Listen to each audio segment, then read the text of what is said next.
God, you don't like the song. That hurts my feelings, Rev. That hurt my feelings. Okay. It's only a 2 minute. Harry, next time. It's only 2 minutes next time.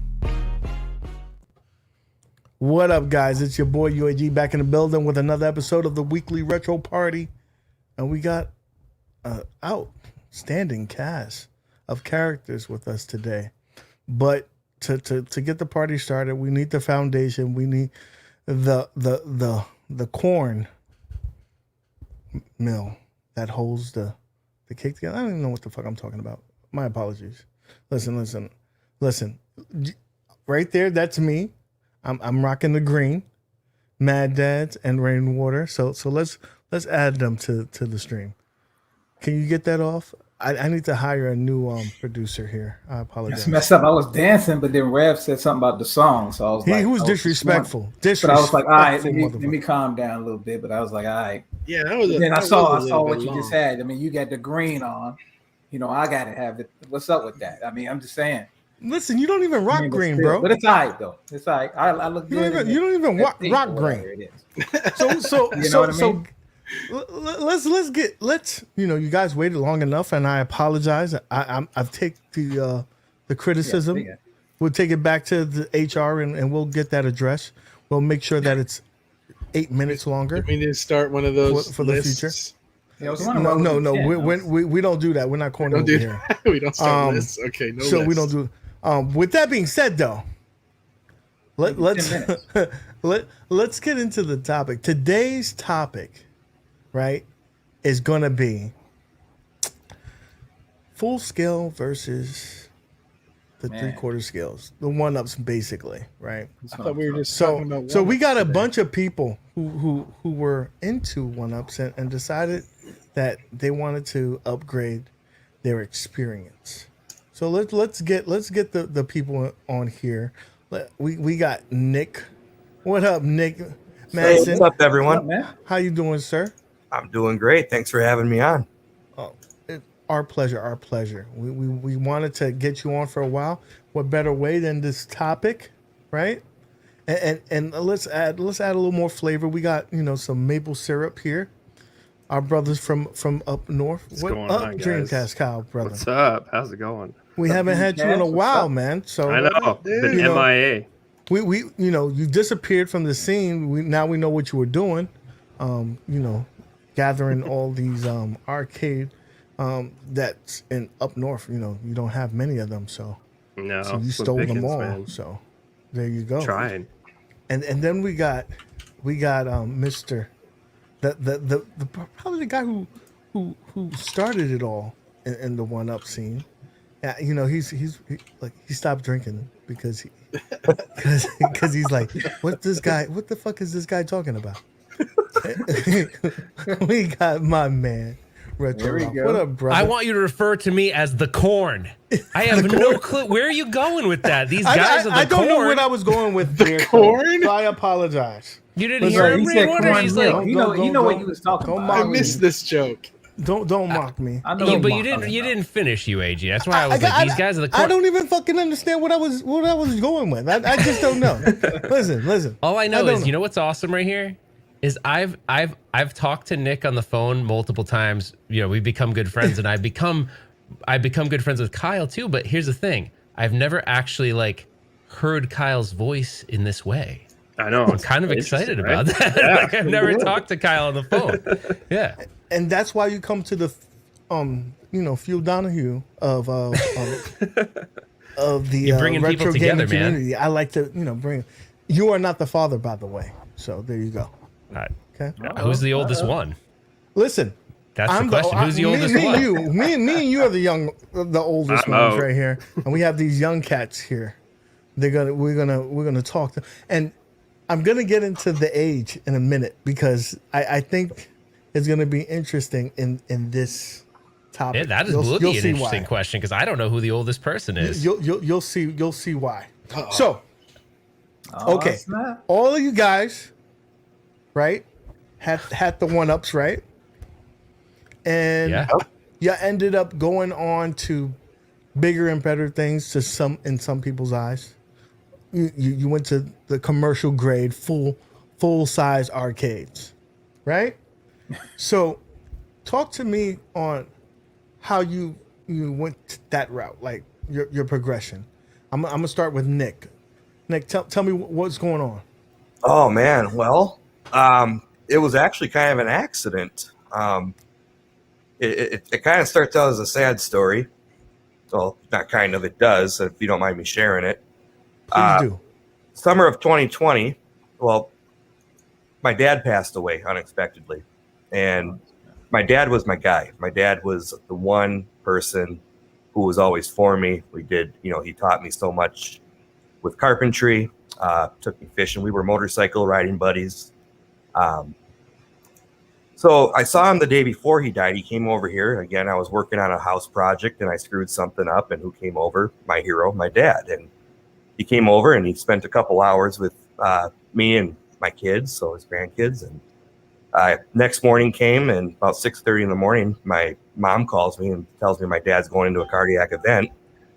So I got there, and long story short, I got my mom and my brother in my truck, and we followed the ambulance to the hospital, and they eventually let us all in. And when I finally got in, they let us in one at a time. And when I finally got in, I was the last to get in. 20 minutes later, there was nothing more they could do. So it was hard enough losing my dad, but to watch the life leave his body, it screwed me up.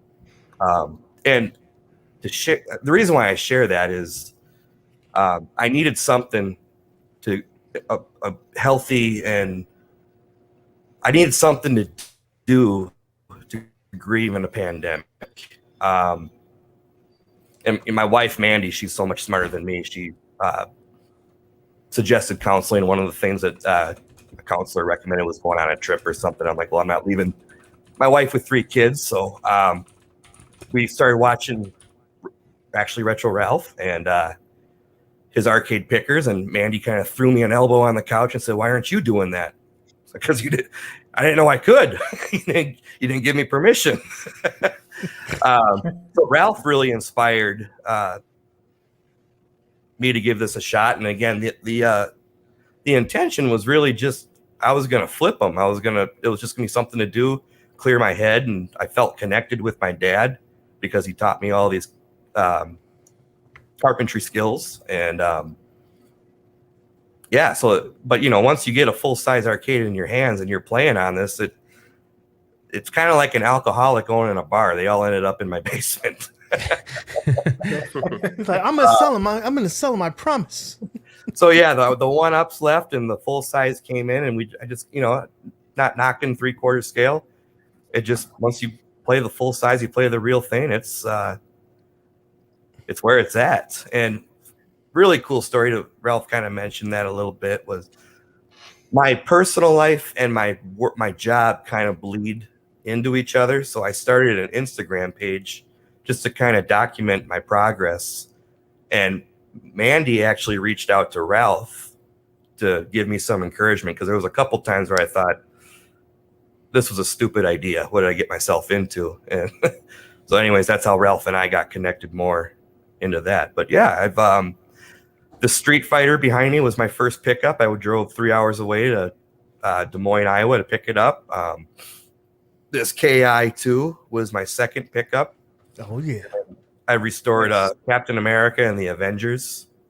That actually, I just sold that to a little arcade in a small town here. I've got 2 Mortal Kombat machines, Zohar, running all 4 games. Mandy then also got into the hobby, thanks to all of you guys, by the way, because she just loves the community as much as I do. So we have a Donkey Kong and a Silver Strike because of Mandy. Okay. But yeah, and then of course you see Daytona back here. So you got a total of how many? Looks good. I have a total of 11. I have 3 in the garage. One I'm trying to sell a Contra. I just don't have the room for it right now because I want to make. I know a guy who would be interested if he was closer by. He's like OD hardcore for Contra. So I know. Well, He's trying to pawn it off on me, so. Me too, actually. What? Yeah, see, there you go. And Ralph, we were getting a lot of comments in the chat as Nick was telling that story, that just talking about how you were so influential to so many of us early on in the hobby. I could probably say that the panel here, like a majority of us, have probably, you know, ventured into this hobby because of Retro Ralph. He, you know, one of the original people that was covering this. So did you think you were going to be that influential to so many people, Ralph? No, actually, the funny thing is the guy that got me to do it, not do the arcade hobby. I was always in the hobby, and we'll talk about that after. But the first thing I ever showed him was I bought one of those Arcade1up Street Fighters when it first came out, and I had to like convince the freaking Walmart people to give it to me before it was supposed to be available, right? Like broke the embargo date or whatever. And I was telling him, I go, hey, because I don't want to get too deep in this because then it'll go too far. But I was basically buying and collecting PCB boards, so different game boards.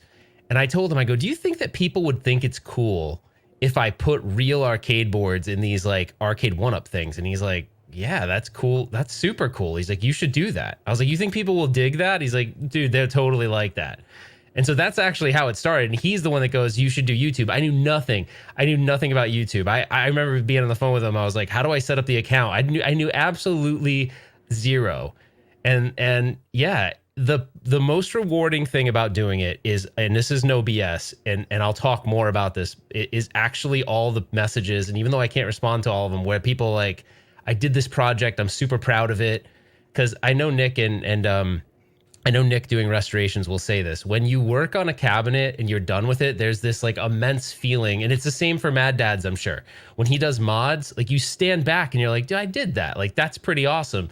And so it's like a sense of accomplishment, you know, and sometimes that sense of accomplishment means more to people than playing the actual game themselves. Not everyone, but sometimes I'd say the feeling I get, the rush I get from I did that is actually more important than the game. It's weird, but yeah, no, I never thought that would happen. And that's the coolest part of it. Totally the coolest part of the hobby for sure.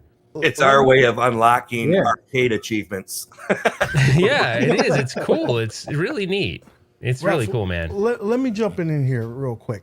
So you mentioned that you know you've always been in the hobby of arcade, but you came across one of these 1-ups, and you're like, this is kind of cool. You know started collecting, and you did the videos, and you showed us how to upgrade these and all the things you can do with it. What was that? You know what? I'm not getting that thrill anymore. I want to go to what my real passion was the full size. What time frame was that, and what led you saying, you know what? Let me go full scale. This answer is a little bit longer. Are you okay with that? It's a little bit of a longer answer. Hey, go ahead. So I'll do a quick timeline. So my first arcade I bought was a Galaga. It was a beat to hell Galaga. And this was probably like, it was after 9/11. And I don't know, I remember that because I was like really distraught from that happening. It was a little bit after 9/11 and I bought one. And I didn't know what the hell I was doing, but it worked. So I just kind of played it. I was too scared. I was super scared of a CRT. I was totally scared of it, but I bought it anyway. It was a total pain in the ass. I had this buddy that was a semi-pro hockey player who was like buff, and he like lifted it up for me. Basically, I didn't do anything. Like he moved it in the house, and that was my first system. And then I went through like, I was like, okay, I can't keep buying these. They take up too much space at the time. So I just got into emulation. So it was like early 2000s, and I would just get into MAME and Hyperspin and all that stuff. So then like fast forward, I was always doing the MAME and Hyperspin things. I built a couple of those like DIY cabinets with kits and stuff. And I'd always like, my brother-in-law at the time would come over and we'd play like all these crazy games. He'd be like, oh man, you have this or you have that. And it was always like Street Fighter or Mortal Kombat and all the ones that we all freak out about, right? So then fast forward, I was always doing that whole time. And then I kind of like went dormant on it a little bit. Like I wasn't really playing with it as much. And then when I saw the 1-ups come out, I was like, damn, that's a pretty cool That's a pretty cool thing. But it was like, I don't know where I saw it. It was like in my Facebook feed, probably because I looked up arcade stuff. It was like a picture of it. And I'm like, man, that's kind of cool. So I played with those for a long time. But to fast forward to what the turning point was, honestly, the turning point for me was when I was doing YouTube and I realized that all I was doing, I was so done with it that I was doing like reviews. And I never ever, even though the channel has some of it, I never wanted to do reviews. I don't like doing them. I hate doing them. And I noticed I just didn't have much passion for it anymore. Like I was buying it because it was an exciting title and I liked the title, but I was like losing the passion for like the systems themselves. And then the biggest turning point was when I was doing my taxes actually, and Retro Ralph LLC is a business. So I did write off the cabinets I bought as part of my business, which actually, if you're a YouTuber and you're not doing that, you should do it because it will really help you. Like get an LLC and write off these business expenses because technically if you make a video on it, that's a business expense. So anyways, just a little tip there. But when I realized how much freaking money I spent, I was like, oh my gosh, I could have had the original versions of so many of these arcade cabinets I love, but I don't have anything to show for it. I have like all these cabinets. It's not that I didn't appreciate them. I was just like, what did I do? Because I thought, dude, I thought I had to have every one up, every new one. And if I didn't do a review on it, then everyone wouldn't stop watching the channel and it would all just blow up and it'd be like totally destroyed. Like I literally was that dramatic in my thinking. And so I just bought every one, but that's not feasible. Like you can't, financially, you can't do that unless you just have FU money, which some people do. And that's great. I don't. So yeah, the turning point was when I looked and saw how much money I spent on them and I went, oh my gosh. And they were in my living room. They were in my dining room. They were in my spare room. They were in my office. The one-ups were coming out of my ass. They were everywhere. I remember you doing a tour one time and you was like, there was shit underneath the guest bed. I'm like, Kim was finding out about stuff live during that tour, and she's like, "Dude, what the hell? She's like, what are you gonna do when you do your taxes this year? Kim's gonna find out about your other 3 storage units. It's 2, but oh, the other 2. One of them we don't write on. So, but I guess what I mean is that big investment, and I went and looked, and I said, "Is this really what I'm still passionate about?" And I just thought, could I reinvest this money and build out real arcades? And I had all these arcade boards. I was like, let me just try. I'll dive in and see, and I'll learn like all the scary stuff. Because that Galaga I sold a long time ago, I was too scared to touch the monitor. And then I had a golden tee I bought along the way too. Again, the monitor died, and I was too scared of it. I never even tried to fix it. So I was like, I can do this. Like, and I also thought these things are gonna be like antique pieces, right? Like these are part of history. So maybe I can play a role in fixing them if I learn how. And that was it. Like I didn't have much thought process other than if I can learn to fix these, it could be really cool to help keep that hobby going. Because if new people aren't entering the hobby, eventually the things will just get tossed. I mean, and that sucks. The history of it will be forever gone. I know I'm being kind of dramatic, but it's true. And it's true. And we're going to talk on that. Sorry for the long-winded answer. Remind me to bring that up because that's an intricate part of this whole conversation. But Dreamcast Kyle, I seen your channel. You had that whole basement was wrapped around. You did a lot of modifications, and then you woke up and said, fuck this. So tell me what happened there, buddy. I think it's almost like what Ralph was saying, where it just came down to like money and investing in these things. And, I started modding and I was buying a lot of parts and stuff, and like hardware and sandwich stuff's not cheap. So it just started adding up, and I was doing the whole review thing as well. And I don't think I was really happy with it either. So I decided to buy my first full-size arcade cabinet, which was Confidential Mission. And I remember them bringing it because they delivered it to me. And I'm staring at this thing in my garage. I'm like, what the heck did I just buy? Like, this thing is monstrous. And it's still out there right now. I'm trying to figure out a way to get it inside. But yeah, I'm tiptoeing my way into some of this scary stuff as well, like discharging tube monitors and stuff. And it's scary. I decided I wanted to torture myself a little bit more by jumping into this size hobby. and now we're like, what, 3, 4 in? I have 3 right now, and I'm looking for my 4th right now too. Okay, you mentioned something. I got to bring this up now. So you said discharging monitors, right? So I know you guys, a lot of you guys use the screwdriver with a wire connected to it or whatever to discharge the monitor. So I'm stupid. I actually bought one of these things on Amazon. You bought the cheapest one. That's why it looks that small, guys. Sorry. That looks scary to use. I wouldn't even use that, Jeff. I'm thinking I'm just gonna like ditch this and go with the screwdriver thing. You're gonna don't tell him that. And, like, listen, I'm part of the. Don't do it, man. So where if he passes away, I get to keep his stuff. Clip this on. Wait, you don't even know where to clip it on yet? Oh, no, geez. no. This is why we brought you guys on here, so I don't kill myself. What machine is put this? Put the picture back up. I don't know. This isn't not mine. even I his just found this cabinet. online. That's not mine. I just. Listen, can I tell you this is something? cleaner than mine. No, I'm gonna give you a Look at that peek behind speaker the right curtain. in the middle of there. That makes no sense. I'm gonna give you a peek Looks behind like the a curtain, Yamaha, guys. Okay, what's up, UAG? This is the peek behind the curtain. He has 2 cabinets, right? That he got for free. They said that it wasn't working. He brought them in the house. He put them in the garage. I'm assuming it's the garage. Yeah. They're in the garage. And he hasn't even turned them on. He doesn't even know if these are working or not, or the condition. He hasn't touched them at all. So the guy said he thinks the monitors are bad on it, which, I know, but that could mean like a million things, right? Could, yeah, he a doesn't loose know. connection. Like, For all I know, they might work. Let me tell you I hope something, so. Jeff. I This hope is it crazy. We saw an MK2 here locally on OfferUp, and I'm like, I gotta have it. I think I might have sent it to Nick and Kyle. I think I sent it to both of them. Yep. I'm like, I gotta have it. The guy's like, monitor's busted. The monitor doesn't work.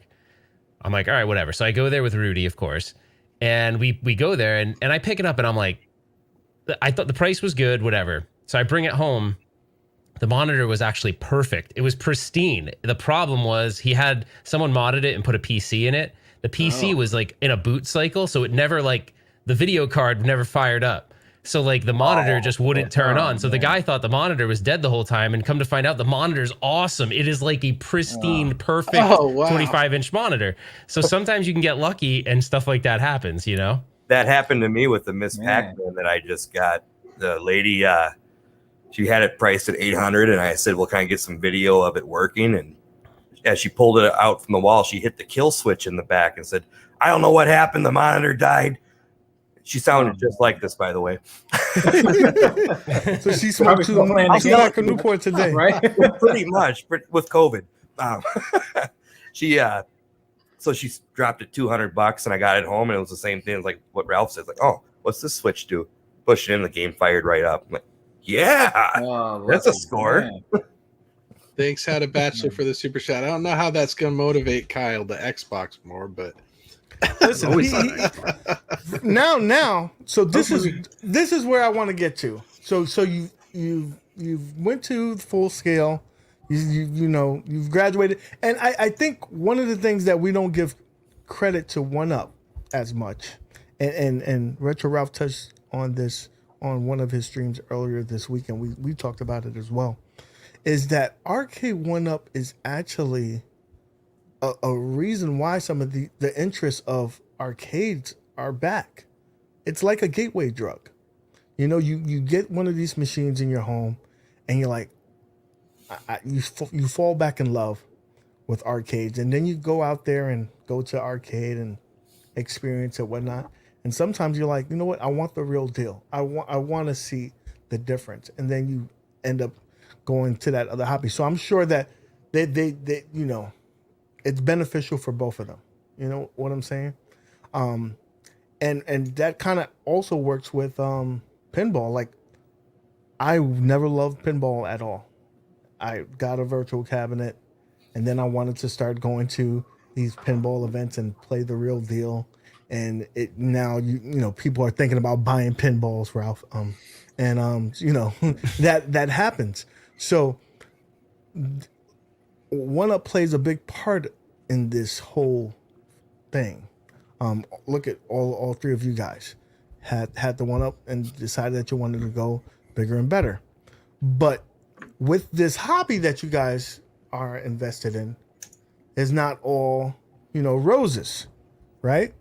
Yeah. There are cons to it, and I mean not cons, but money's involved. It's going to be a little bit more expensive to get some of these things. You have these cabinets, some of them 30 years old. If you want to get a good deal on them, you may have to get something that needs to work on. And with work comes time and knowledge and stuff like that. So Nick, let's pull up some of your. I want to pull up some photos of one of your recent purchases. Right. So let's go here. This is Let's check it your out. start here.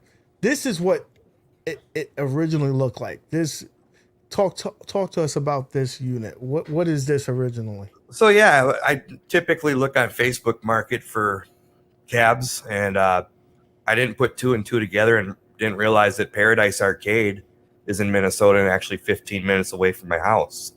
So a guy posts this and said it's a Konami cab, working CRT, $200. So I get all jacked up and excited and went and bought it, and come to find out it was originally a Simpsons that was later converted to a NBA showdown, or NBA Jam or showdown, and to NFL Blitz. But yeah, it was originally a Simpsons. So then I'm kind of thinking, well, this could be my designated beat 'em up cabinet. So what should I restore this to? And well, X-Men's got 3 buttons, and Turtles and Sunset Riders and Simpsons only got 2. So I decided to make it an X-Men. And then what I did was bought a Jim Riddle 8-way switcher, and it kind of fuels the collector in me. I like collecting stuff, so I get it's the thrill of the hunt. Nice. I can do kind of what Ralph does, or what he was talking about, collect some PCBs and put the beat 'em up boards. And right now I have X-Men. I found a 4-player X-Men, a 4-player TMNT, and a 4-player Turtles in Time.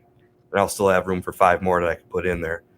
But, as you're talking about cons, this is the part that I'm learning. So Ralph gets a lot of crybaby text messages from me about what to do next. How much did that cost you to do that?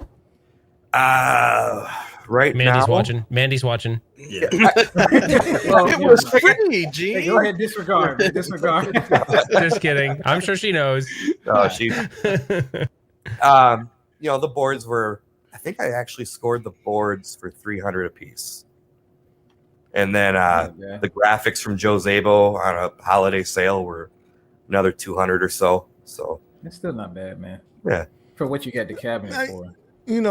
So it does take time. It takes time. It takes money. It takes the effort of like the hunt. You had to hunt down these boards or whatnot. Let's say if you wanted to do it originally as The Simpsons, now that there's all this, hysteria for The Simpsons, I'm sure those boards went up in price as well, and the cabinets went up in as well. So, that's some of the things that you have to deal with. But kind of touch what Ralph said, and Mad Dads could speak to this, and I can as well, is when you're deep into the project, that's more so the fun out of it all, like getting the pieces, getting everything working, and then seeing that end product, and you're like, you almost had more fun doing the project than actually playing the unit. You're like, wow, I did this. This is because of me. Well, it's exactly like what Ralph said too. The game's not even working yet, but I'll just go out there and stare at it like, holy crap, I did this. So this is why the Tron is perfect for you, right? You don't even need to play it. It's just to stare at. I mean, there Right. are people. So I just came back from Pinball Expo, and it was funny because I was sitting at a dinner table, and there's the guy across the table was like hardcore pinball collector, and he's like, what's funny about arcade guys? I'm like, what? He goes, a lot of them I talk to will have certain games that they literally don't play. And I was like, oh, I have games I don't play. He's like, well, why is that? I go, because there's something iconic about, like, it's like a piece of art. So I'm not saying that's all my games, but like Tempest, I'm not the best Tempest player. And honestly, Tempest is a whole other breed of cabinet, and we can get into that another time. But I don't play the Tempest as much, but I love it. It's an iconic. I remember seeing it in the arcade where I grew up, which was this place called Dream Machine in Lincoln, Rhode Island. And there was always that Tempest there. And I always thought how cool it was. And so like part of me, the Tempest is like just a showpiece a little bit. It's like one of those pieces I love, but I don't play it that much.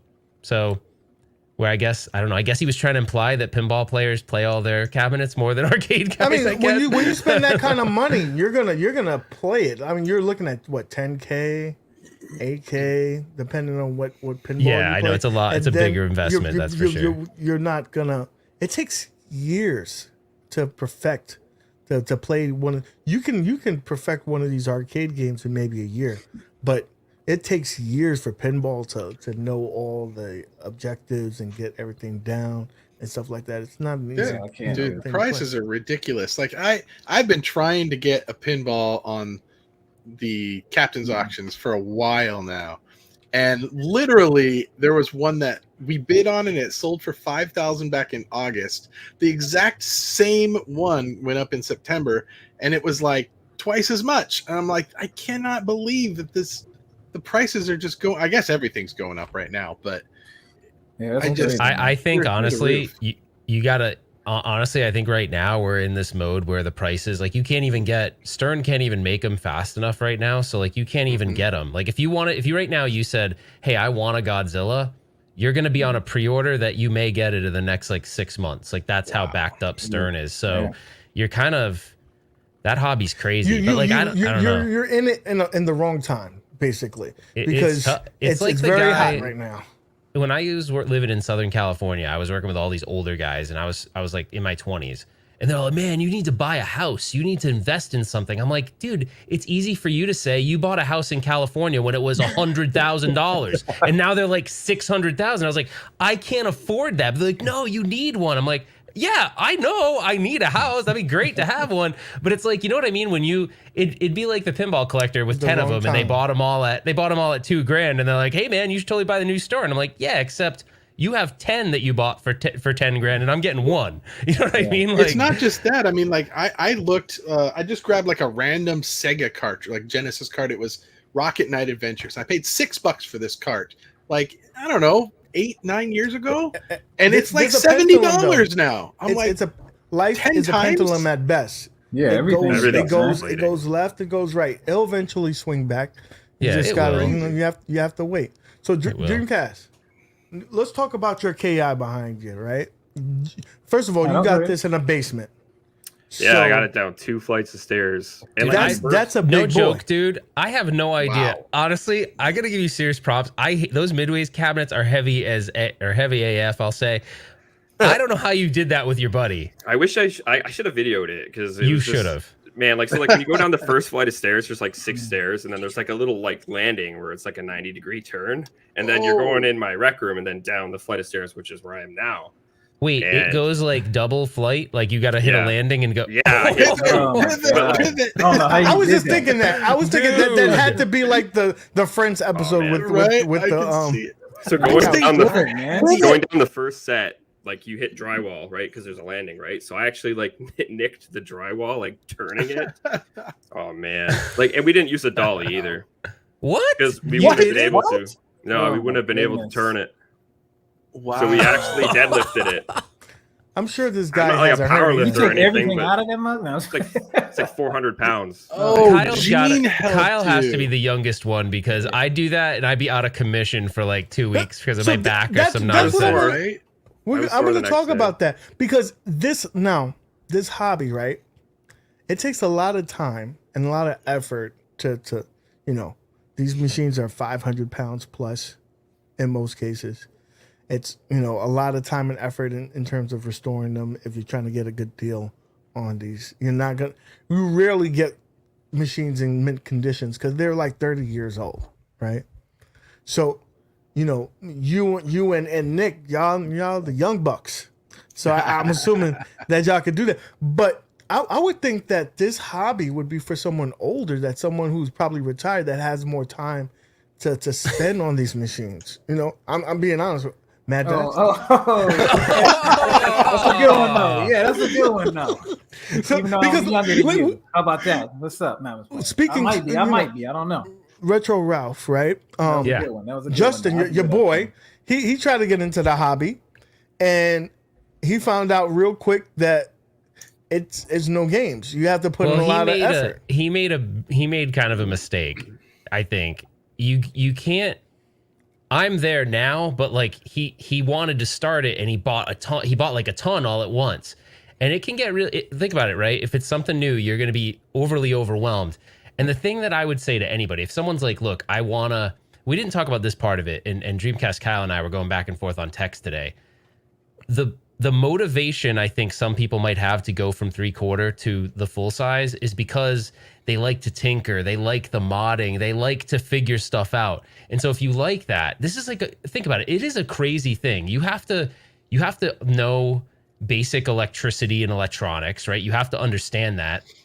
You have to be okay with some kind of scary stuff like discharging a CRT. They're heavy, the units are heavy themselves, and the one thing that you cannot deny is it will break. If you bought it working, it could break in the trailer that you're bringing or whatever. However you transport it from where you bought it to your house, it can break in transport.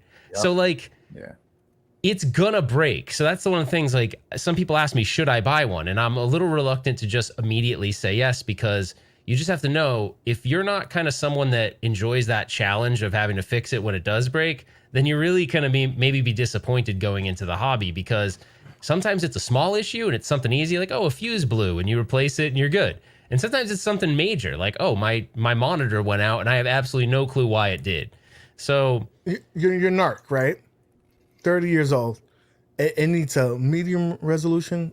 It needs a monitor that you can't find anywhere. Like, I literally can't find it. It's a special resolution monitor. That's the kind of thing that you'll have to deal with. You have these machines that are 30 years old.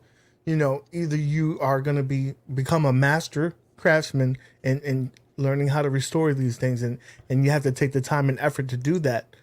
That's why there's the alternative. You know, you can get a 1-up, right?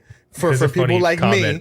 There's a funny comment by Console Fanboy. He said it can break even when you're just near it. That's true. I didn't do anything. I was just near it. Well, that's so the arcade 1-ups, they won't, you know, in theory, they're not going to break as easily. They come broken from the beginning. They ship them turnkey. It's turnkey, right? Yeah. You know, you're not getting the same.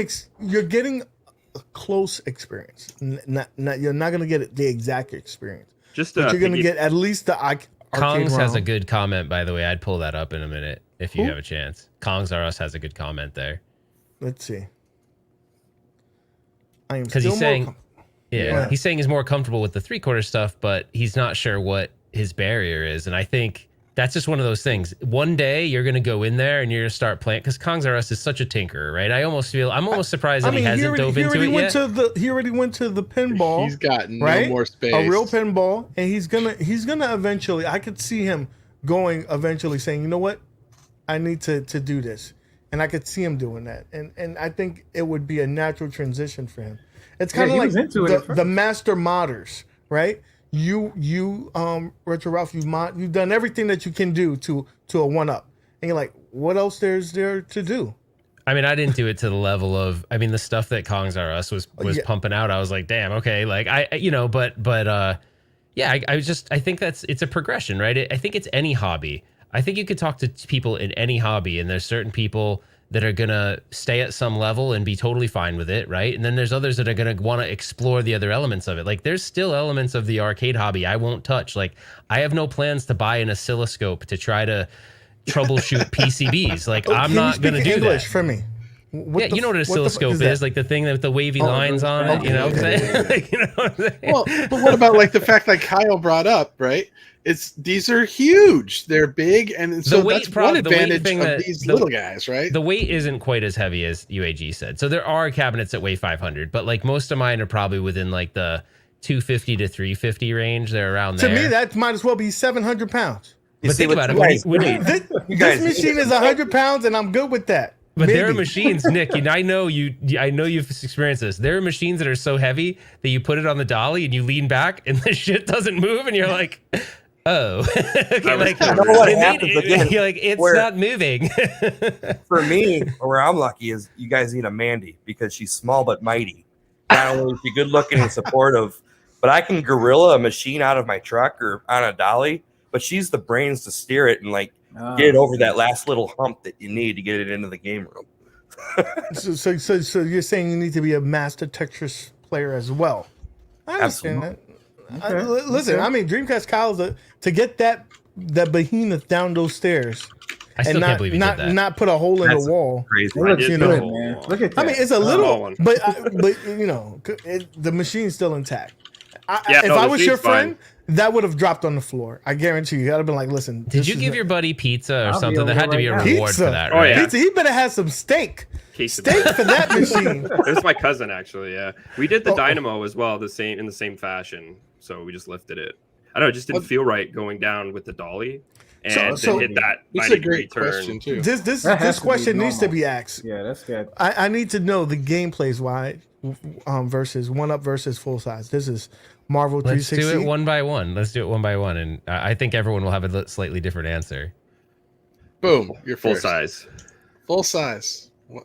Why? No, but Why? what's the difference? What's the difference? Oh, what's the between them? difference? Well, obviously the CRT monitor and upgraded controls and the sound system, especially with that thing, Yeah. like it just booms down here.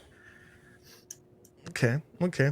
How about you, Nick? Talk to us. I was looking at the chat. I missed the question. I'm sorry. What's the difference you would say between 1UP versus full scale and why? You know, Gameplay in terms wise, of yeah. gameplay.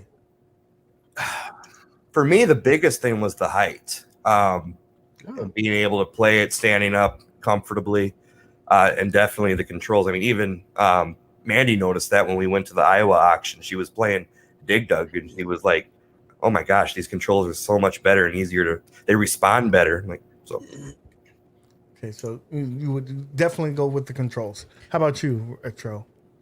So controls for sure, because like depending on the game you buy, like let's say like I bought it was in a trade. I got a Stargate Defender in a trade, and I didn't really play a lot of that game growing up. It was a it would have been a game that came out before my time, but I still had one at the arcade, and it's got such unique controls. It's hard to mimic. The other thing, like if you look at like a game like Sinistar, that is going to be on one of the 1UP. It's going to be on the 1UP Cocktail, and it's on the 1UP Wallcade or Party, whatever. Oh, sorry, Partycade.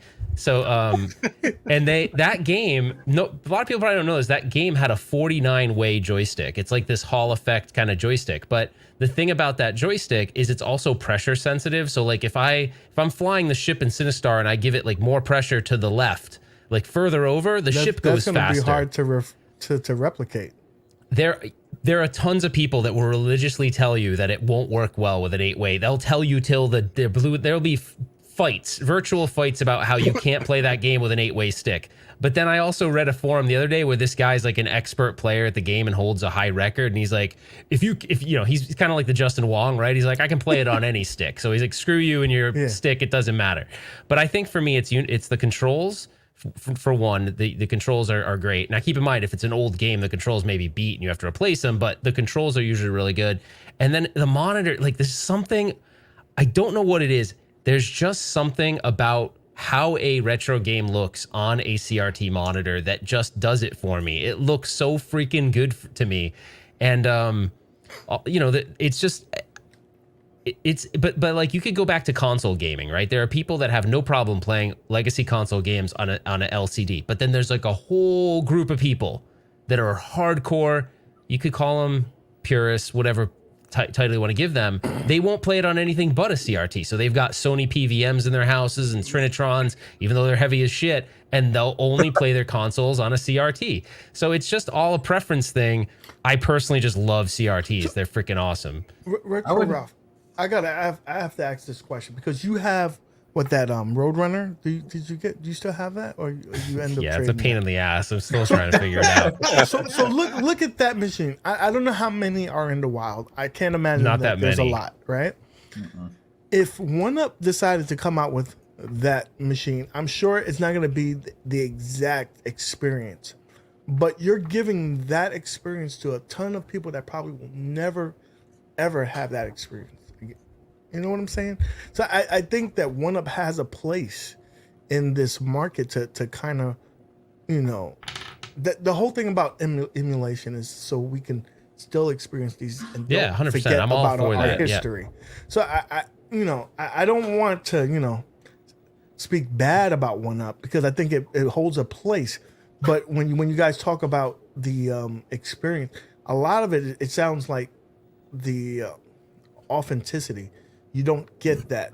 You're not gonna get the right controls, in a sense, unless it's probably the marquee game. Like when you get the Legacy Mortal Kombat, that's a pretty much a good experience because the control panel Yeah. is meant for that. You're getting the sounds. You know, the ROM is perfect. You know what's crazy, UAG? Like one of the craziest things, and Dreamcast Kyle can attest to this, and same with Nick. I think Nick has one of these.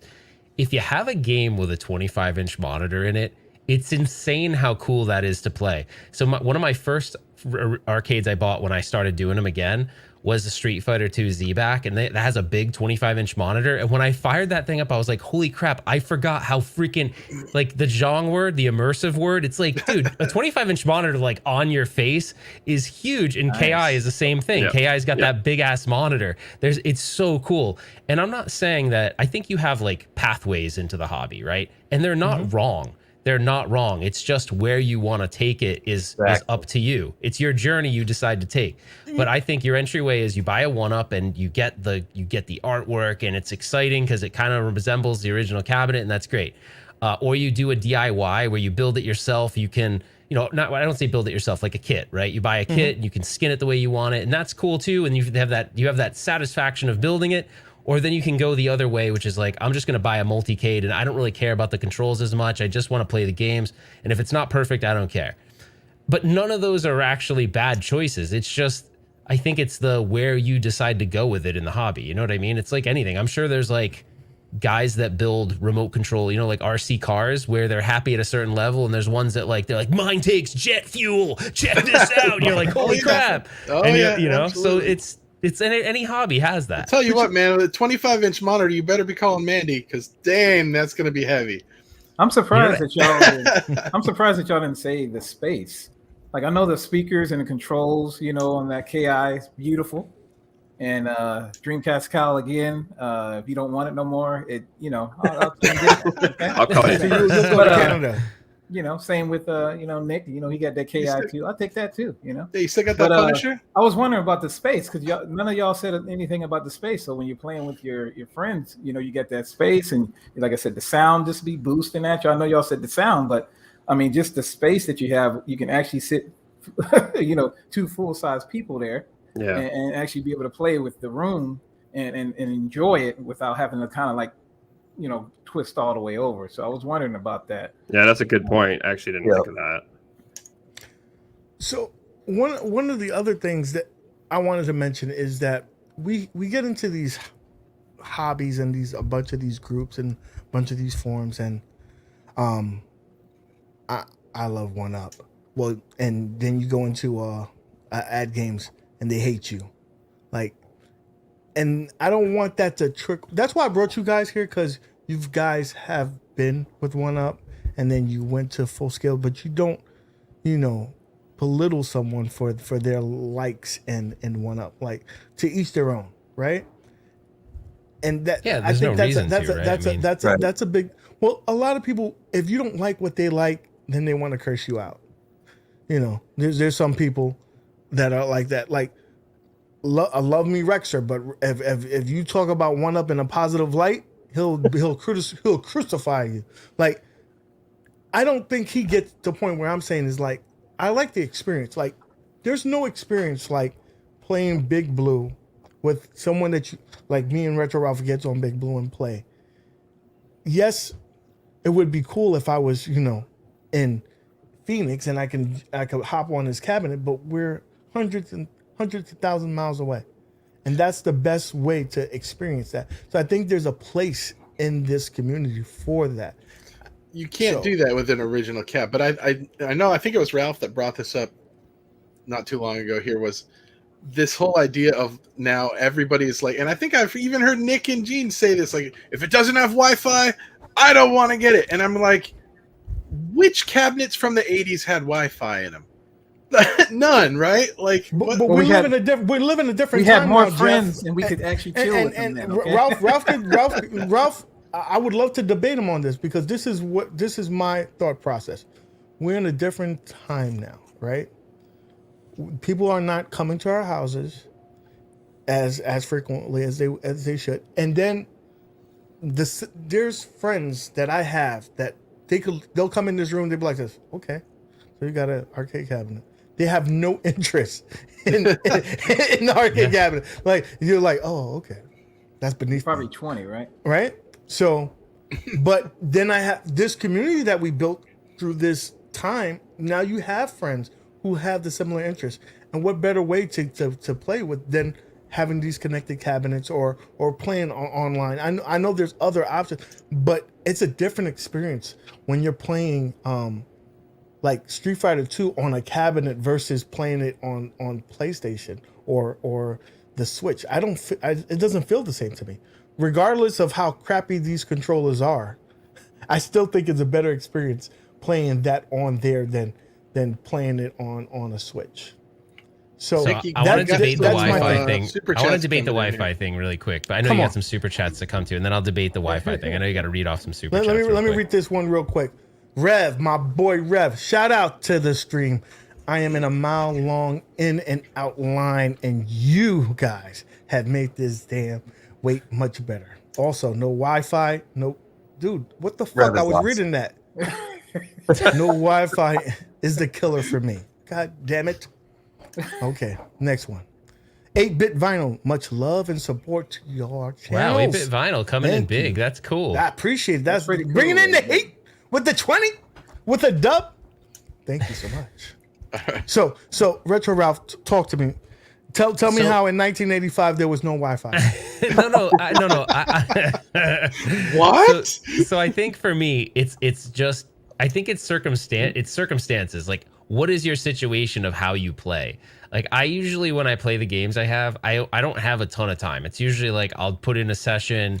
Like, for instance, right now I've been playing a lot of Baby Pack, but it's just like the end of the day or between work calls or whatever, because I work from home, I'll fire it up. So I don't spend like hours at a time on a cabinet. So for me, even if all of the ones downstairs had Wi-Fi, the likelihood of me coordinating with another friend who works different schedule than me or has kids, it doesn't fit into my life really. And I also never really became a modern gamer, so Wi-Fi to me was never really a thing. I know it sounds like I'm old school crotchety dude. I mean, never only 85. played online games really. I just didn't. So for me, I was like always a retro. I kind of just stayed in that mindset of these are the games I'm going to play, and I never really grew out of it, which is kind of weird, I guess. But so for me, it doesn't matter for me. Meatball And Saucy again, wants to know what my to- high to- score is on Baby Pack. To I each gotta their tell own. him. But you know what I'm gonna say is like, just in some games, it really doesn't matter. Like I could play Pac-Man to my heart's content, no Wi-Fi. I don't care about the leaderboards too much. I'm good with that. But when it comes to a fighting game, playing the computer over and over, it's not a good experience for me. Fighting Especially games if you're I can playing see could get stale. Yeah. like Mortal Kombat 2 against the fucking you gotta jump Mandy's kick, in go here. back, You jump gotta- kick, go back. It's no fun. Cheapest It's no AI fun. in history. So UAG, I gotta throw in one quick thing. There is one thing that I dig about, like one thing I really dig about Wi-Fi. I dig the leaderboards because these retro games, it's all about high scores, right? Like you play these games, it's all about high scores. So it is interesting to see where you stack up. Like I did notice before I sold my iArcade, sorry, Jeff, I was noticing myself using that leaderboard option quite a bit to see like where I ranked. So I like the idea of a leaderboard on certain games just because it's unique to see like where you're at. Like games like Pac-Man lend well to that, right? Like what is your high score? Right. So I dig that kind of stuff.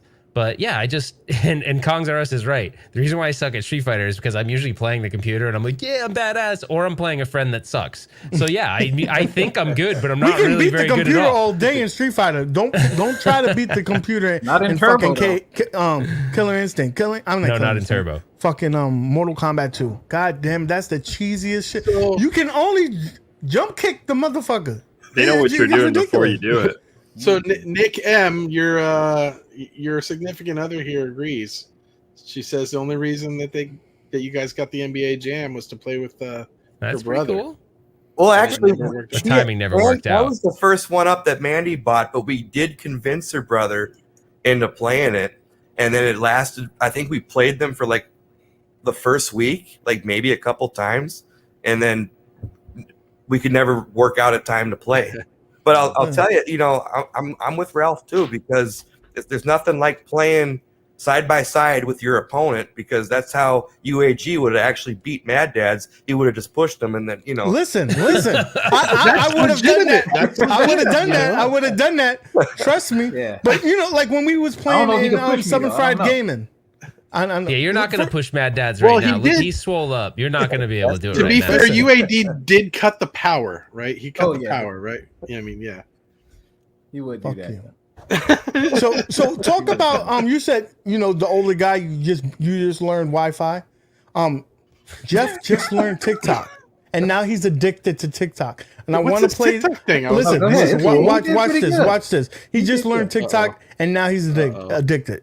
You start here. I don't even know this song. I'm not prepared for this. I have died every day waiting for you. Darling, don't be afraid. I guess TikTok doesn't. You start here. I don't even know this song. I'm not prepared for this. I have died every day waiting for you. Darling. Okay, I'll do it this way.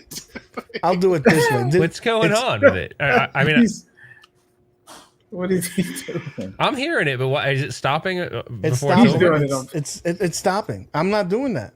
Oh, I'm definitely not. I thought you were doing. My bad. I'm a dick, but I'm not that big. I just want to know why Jeff picked that song.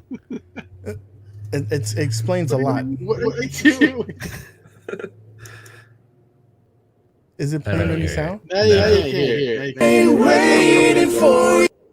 We're gonna play Start here. I don't even know this song. I'm not prepared for this. I have died every day waiting for you. Darling, don't be afraid. I have loved you for 1,000 years. I love you for 1,000 more. All along I believed I would find you. Time has brought your heart to me. I have loved you for 1,000 years. I love you for 1,000 more. What? You start here. That what is So- he just had He just learned it. Yeah, right there. Just. Then you gotta mute that tab. That would have been pretty cool. We're echoing hard. Oh, there we go. I am not left speechless very often, but I'm speechless now. And this is his first. That was his first video. How many views you got on that? I guarantee you, it's gonna be what you gonna call it? Big time. We're gonna viral. It's gonna go viral. I'm pretty much. I did that on the way to the show, on the way home today. That's pretty good. All right. Oh Well, my gosh. where do you go from that? Well, Mason just followed me on TikTok. Mason has a TikTok, doesn't he? yeah, I'm pretty sure he does. He's got some some pretty good stuff on TikTok. I've seen it. He's a young. He's wet behind the ears. He's still young, so breast. He just turned 24. It was his birthday last weekend. He just turned 24. He ate a. I'm gonna have more subscribers on the TikTok than on my freaking YouTube channel. I mean, we won't even go that way. Dang. So he had pizza cake, right? He just had What? pizza cake, Mason. You guys know what's up with that, right? Everyone here is up to speed on the pizza cake. Pizza cake. Does it thing. have pineapple on it?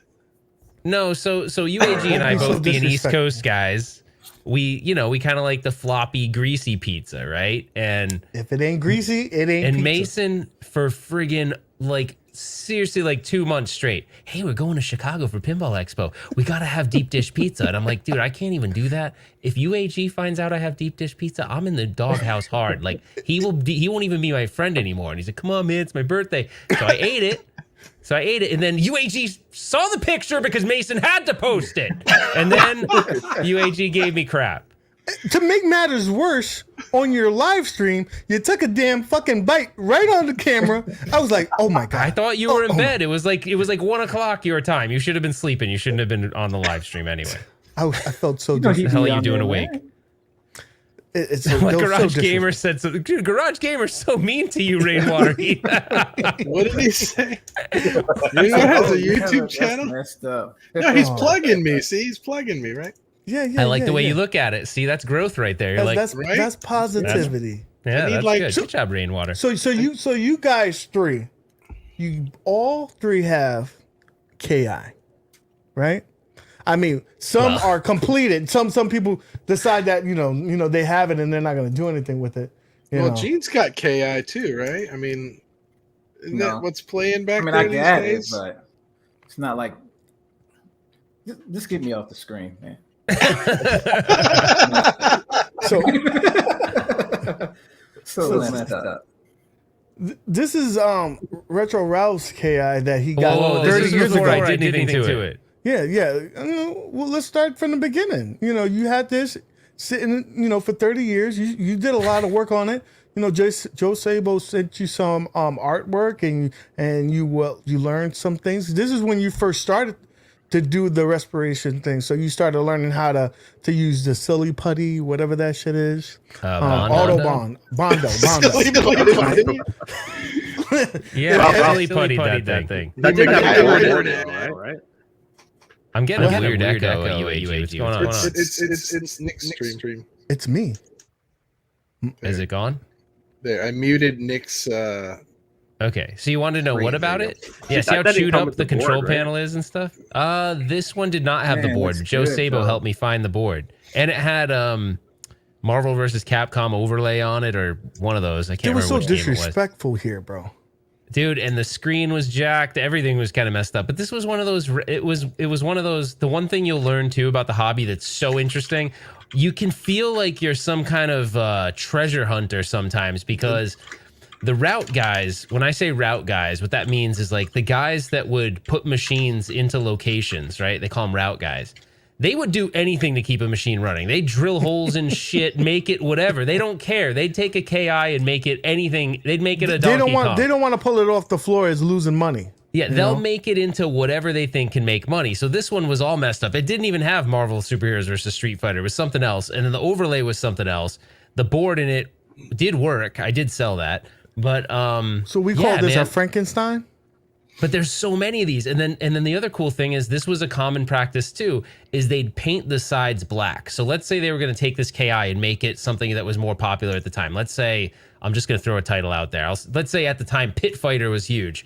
They would turn this game into Pit Fighter and they just paint the side. I know, probably not. That was a bad game to choose because that game sucked. But anyway, they'd paint the side black. And the cool thing is if you can get some citrus strip and you're really careful, you can unveil that old artwork and it's sometimes preserved. So the hobby's so cool in that way, because sometimes you get really lucky and come across things you never thought you'd find, like my Smash TV. I know you were trying to do that. Yeah, was it the Smash TV one that you were trying to do that with? Yeah, and it's working so far. Yeah, it's working so far, and the artwork is totally preserved. But you have to be careful. I'm sure you're probably further along that project than the kid. I don't know what it is. It's, you know what? I'll admit this, and I don't feel bad admitting it. KI just, outside of the iconic music, like the dum-dum-dum-dum-dum-dum, and like the, the Ultra 64, all of that stuff I totally remember and thought was super cool. The game itself, I just really never got into. So I think that's why I'm so just stalled on it. Zohar just got hard. He's like, I'm sure Zohar had. Oh wait, somebody hates KI. Mason and I over the weekend came up with a term for when you have a roner, a retro boner. So Zohar got a roner. It's like, yes, somebody hates KI, baby. Yeah, so Zohar's it's his mission ronering to make sure nobody buys a KI. So then what's the name for the phenomenon when you say you sold your iArcade? What's the opposite of a roner? I didn't come up with one yet. I don't know. A reverse roner? I don't know. Some might say that was smart. I'm just saying. The plan is, the thing is, you guys are going to put so much pressure on me because everyone keeps bringing up that Chris Killer Arcade Games is going to buy it. And so yes, it's putting all this pressure on me to get the project done. He talks about it in every stream.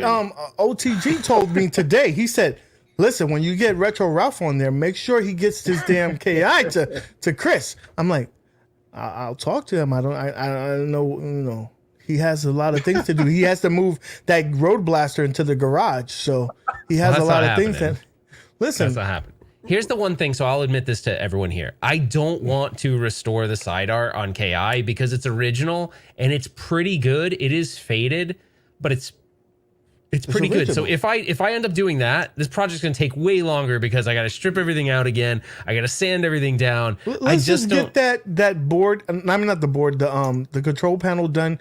Get that up. He can do his own stuff. Let's get that to Chris. Chris is crying over here. He saved the money up. How about I set a timeline on your show? I'll set a timeline of the completion. Okay. Is 60 days good? Can I get it done in 60 days? That gives me plenty of time. He'll be happy, man. I will call you. The reason why I say 60 days is because 58 of those days I'm gonna not do it, and then the last 2 I will. He's like, all right, it's time to go. Who's got a calendar? Let's see, 60 days. So we're talking. So I'm flying Nick out. New Year's. If I have to do the side art, I'm flying Nick out. And I'm going to make Dreamcast Cal pick up the cabinet and walk into man. He lives in Texas, Kyle's right? going to Hulk the cabinet. Yeah, he lives in Texas, doesn't he? Is he coming? Yeah, he's a Texas guy. He's a Texas guy. Yeah, Texas, yeah. I wish so bad that Ralph and I were neighbors because I could get that outside done in about 12 hours. And then I just wire the stuff up. Yeah. Yep. So y'all could be a perfect arcade team right there. Why bro. don't we just make a compound somewhere? Everyone bring all your machines. We'll all just live together like in Montana or something. Retro Ralph is gonna start a little club where all you guys just come with fucked up shit. Y'all end up fixing it, and at some point it's going to be like a retirement home. We're going to need Are you good with audio? I don't want to be the moving guy, though. Okay. No. You got to do your job. Let's just build a retirement home next to Galloping Ghost, and we'll all just retire there. Do you know what you just said actually exists, by the way, UAG? So it exists here in Phoenix. I'm sure there's got to be other ones around. I just found out about it. There's a bunch of people that get together. It's like once every couple months, and they have parties where they just fix stuff. But people bring their actual games. They only do it here during the cooler months, right? So they just started it up again. And yeah, you would bring your effed up stuff. Like you said, you'd bring something that isn't working. And I guess there's this dude in town that has tons of parts and stuff. And they just all work together for like that night. That's called Retro Ralph's Garage. Wow, that's pretty cool though, right? Like that's a cool thing. And the whole thing is like, let's say Rainwater has those games that don't work and he's like uncomfortable fixing it. You can bring it to this thing and they'll like help you learn how to fix it. I think that's freaking cool. That's awesome. I think it's pretty all neat. he needs to do is bring his wife though. We should pause chasing nostalgia and do the arcade repair traveler guy. Oh, I know. That was an idea I had. Arcade 911. There you go. Yo! Wait a minute. Let me write this shit down because if anybody comes out with that show, I want a piece of that because he came on this show right here. I'm writing this shit down right now. I heard you mention the Arcade 911 thing, right? And but how would you possibly do that? No, it'd be impossible to do. You'd need some studio to pick it up and be like, yeah, we're going to give you ungodly amounts of money to do this. And you'd have to have like a truck full of like CRTs and PCBs. Well, what you could do, right? You can call ahead of time, ask them what the issue is, and then you can act it out. Can I tell you guys something funny? It's gonna be a faked show. You know how like we think our hobby, you know how like I think we don't realize how small our hobby is, right? Even if it's one-ups or multi-game, like it's such a small hobby. And I got this so surreal, crazy moments. But when I was at Pinball Expo, I got a chance to sit down with Todd Tuckey, and I know. And everyone knows who he is. He's the owner of TNT Amusements. Mm-hmm. And if you haven't ever checked out his channel, go do it. He's crazy. He's so funny, the guy. But I asked him, I said, because he's tried to do reality shows in the past. Like he's tried to go to studios with shows about TNT Amusements doing things. And I said, well, what's been the roadblocks? Because I'm trying this Chasing Nostalgia thing. And while I'm not trying to get it put on a network, he's like, it's crazy. And he told me this one story about they put a show together. They had like a network. They had a company come out and film everything. And the studio head guy got it. And he's like, it needs to be more sexy. And Todd's like, what do you mean more sexy? It's arcades. Like, what do you mean? She's like, you need to put like a sexy girl in it. Like there needs to be a woman in it that's sexy.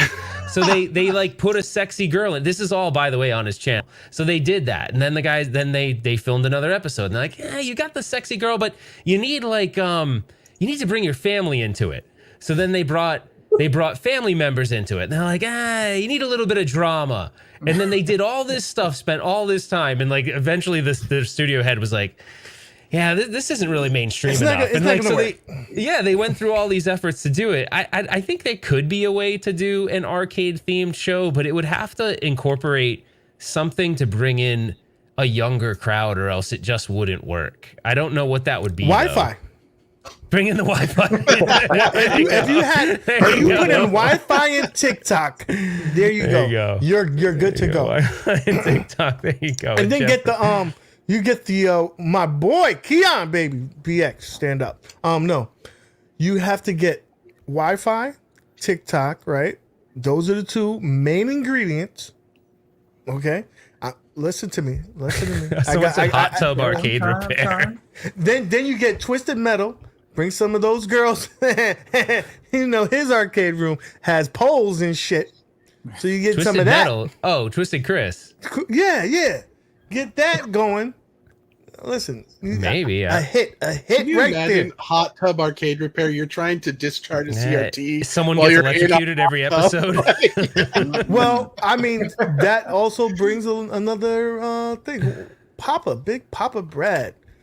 So, no, thank you. Can I tell you one more story from the expo that was really funny? It won't come out in any other play. It was actually really funny. So I'm sitting by those. If you guys saw that video I just published about those console arcades, this kid comes up to me and he sees me just from the side and he runs up on me. He's like, "Oh my gosh, you're Retro Rick." And I'm like, "Oh, oh my God, dude." I'm like, "No."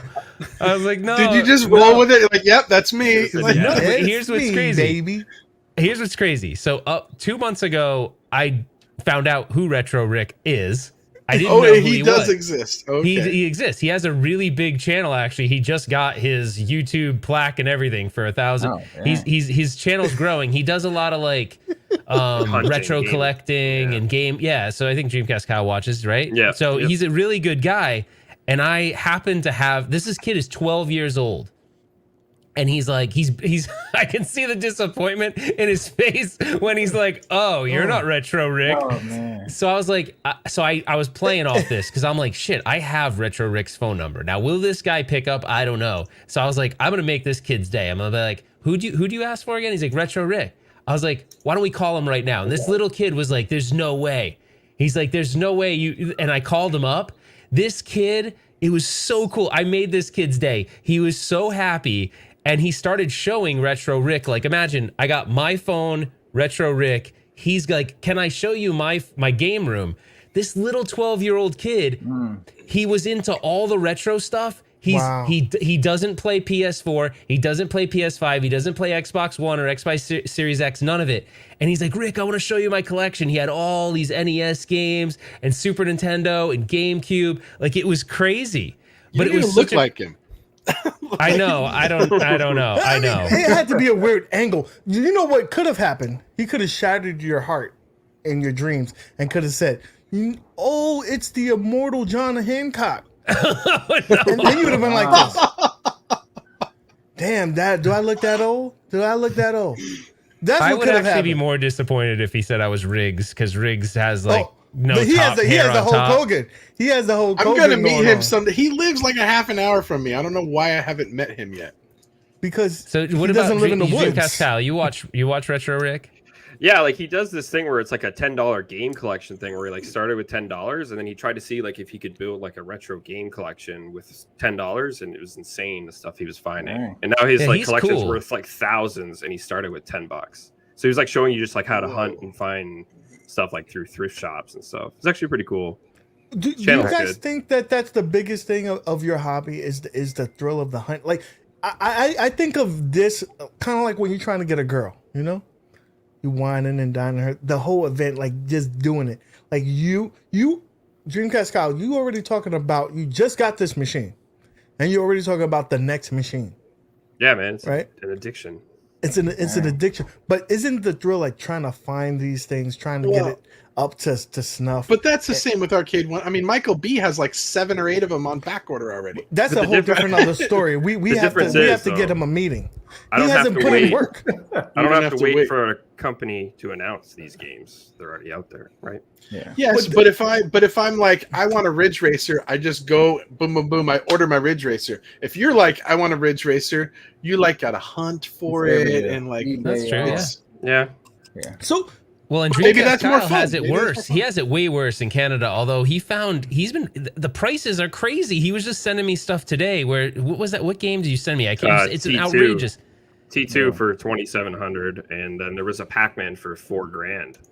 Dang. Like that's That's nuts. the Canadian tax, though. That's the But Canadian even tax. still, though, like that's really inflated.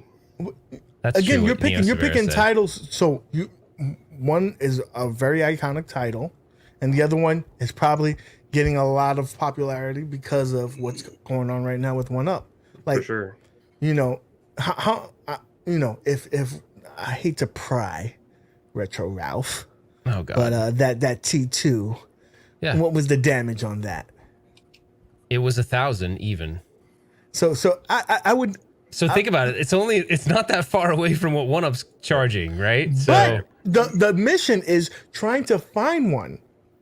Yeah. I was Yeah, no, looking. it I was is- looking up one right now. it's hard to find them. Yeah. 1800, and there was none around, and that wasn't in the best condition.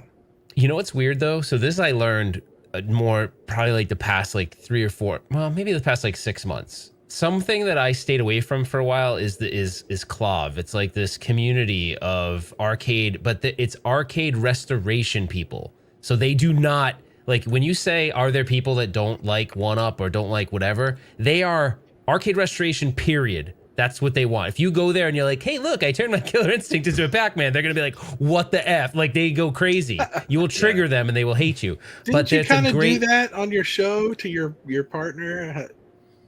Because What do you wasn't he on Chasing Well, Nostalgia? they hated right? him on Clov. They hated him. Really? They hated him. They Yes, have a they picture couldn't of him stand- on I was the wall. gonna Like say, they probably had a heart he's attack. the devil. They did He's not the like devil. him on Clov. Yeah, no, they didn't like Corey because He's like, of that. oh, but that, cool, but that, Gorf. Let me put a pie in it. You're like, But that community is No. tough. But that community is like that. It'd be like going to an antique show and being like, "Hey, I just got this antique dresser and it's worth like $9 I'm grand." gonna And you're strip like, the paint. and you spray paint it pink in front of them. They'd be like, "Whoa!" You know, they'd freak out.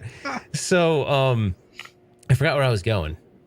my was wife talking does that, by the way. Clov. She buys furniture, Clov. So, and then she's like, so- I'm going to paint this. So Okay. Clov becomes a really good resource. Like I got the Smash TV, but I couldn't find a board. Looked everywhere, couldn't find a board. Now, when you join Clov as a member, you can register the people that are serious about it register all the things they have. And they'll register whether something's for sale in their collection, but they don't put it on other places. Like they may not put it on OfferUp or Marketplace or anything. I was on there in like a couple minutes. I found myself Smash TV boards. I was looking for days on eBay and all these other places. And I called the guy. I mean, I messaged the guy and he's like, oh yeah, come to my work tomorrow. I'll bring the boards in. I'll test them for you. And because he's a collector selling to another collector, he's not giving me the Gives you the gouge price. collector price. He's giving Yeah. me the good price. Like, See, but that's So- but that's like this community as well. Like 1UP community. Like if you go on eBay and try to find some of these pieces, yeah, they're going to try to gouge the crap. but But if it's you not got, fair. It's like, but if you're in a group, they're like, I got an extra one. Here you go, or just pay the shipping and stuff like that. And that's the beautiful thing about. But that should be really important, though. I think the 1UP community should do the same thing. It should be like, hey, you're a 1UP collector, I'm a 1UP collector. Like, we should sell to each other fair market because we're trying to like pay it forward. There Because are some like that. and I think that happens because, like, let's say Mad Dad sells me something, right? Sells me his Big Blue. And then I might have something Mad Dad's wants down the road. The community is small. And that way we kind of like help each other out. You know what I mean? And It I really think- is small. I mean, look, Nick just bought it's something on easy. eBay. Yeah. Turns out he bought it from Don Chafee. Yep. Really? Yeah. Yeah. I bought a X-Men versus Street Fighter PCB board so I can plug it into my Big Blue and I can have both games. And It Don's runs like, the same monitor Don's and, like, and the same. hey Jeff, I got Nick's address. Should I send him a pizza? And I'm like, do it. Yeah. do it. So I want to show you a video that my boy, Papa Brad put on, and it's gonna it's gonna serve its purpose because he's gonna show us some games that are coming out on 1UP Real Arcade. So let's and you guys can talk over the video. Tell me what you think. But it's interesting. He went to a way up. Way Is there back. sound or not supposed to be sound? You don't hear no sound? Oh, I No. muted you because when we don't, everything echoes. crazy.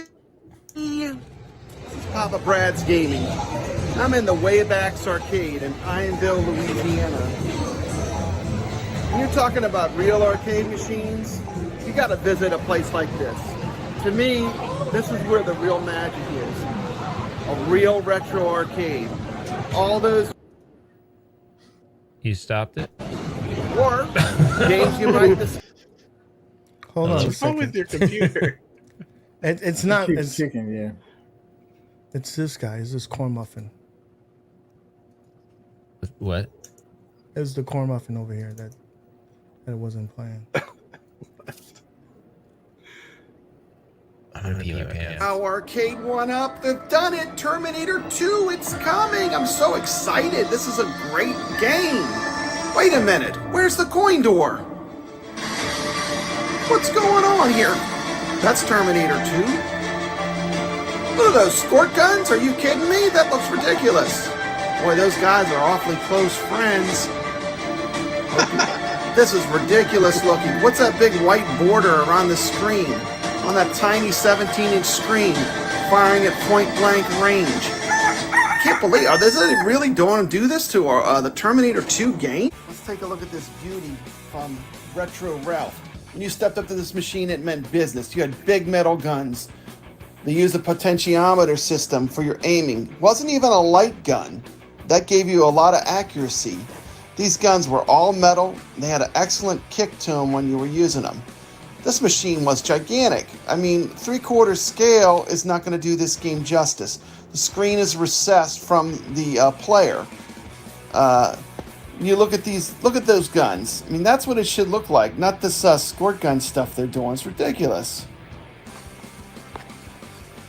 Another important thing of the T2 arcade experience is the actual cabinet had lights built into it and had effects that would go off as the player was shooting the Terminator robots.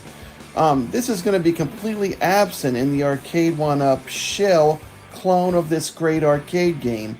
I mean, this is basically just a piece of furniture you're going to sit and look at because it has Arnold Schwarzenegger on it. This is not my T2. If you're going to do something, my opinion is do it right. That's it. Now we get the real deal. Why do I care? Because authenticity matters. Real Terminator 2 Judgment Day cab. So you got some awesome guns. These guns are not light guns, they're potentiometers.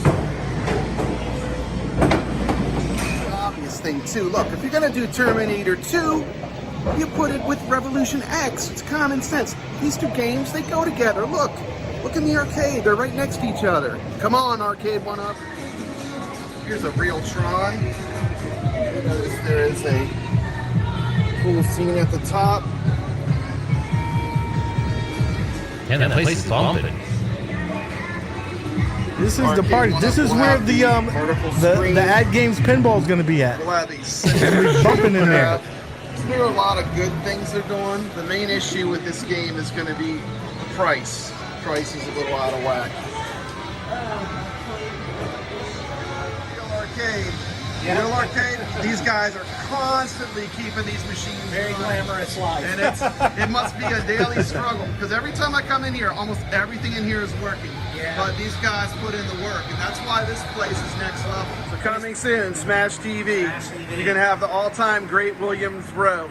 Defender, Robotron, Joust, Bubble, Sinistar, and soon Smash TV. Defender actually is cool. the game that separates the men from the boys. It's really like cool. the hardest of all arcade games. And I love it, but it's punishing. All these machines look like they're in mint condition. We're still on the lookout Stargate.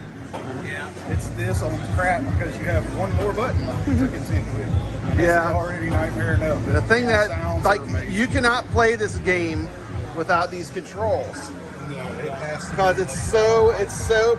like if you miss anything for even a fraction of a Defender's second. so hard anyway, but Awesome.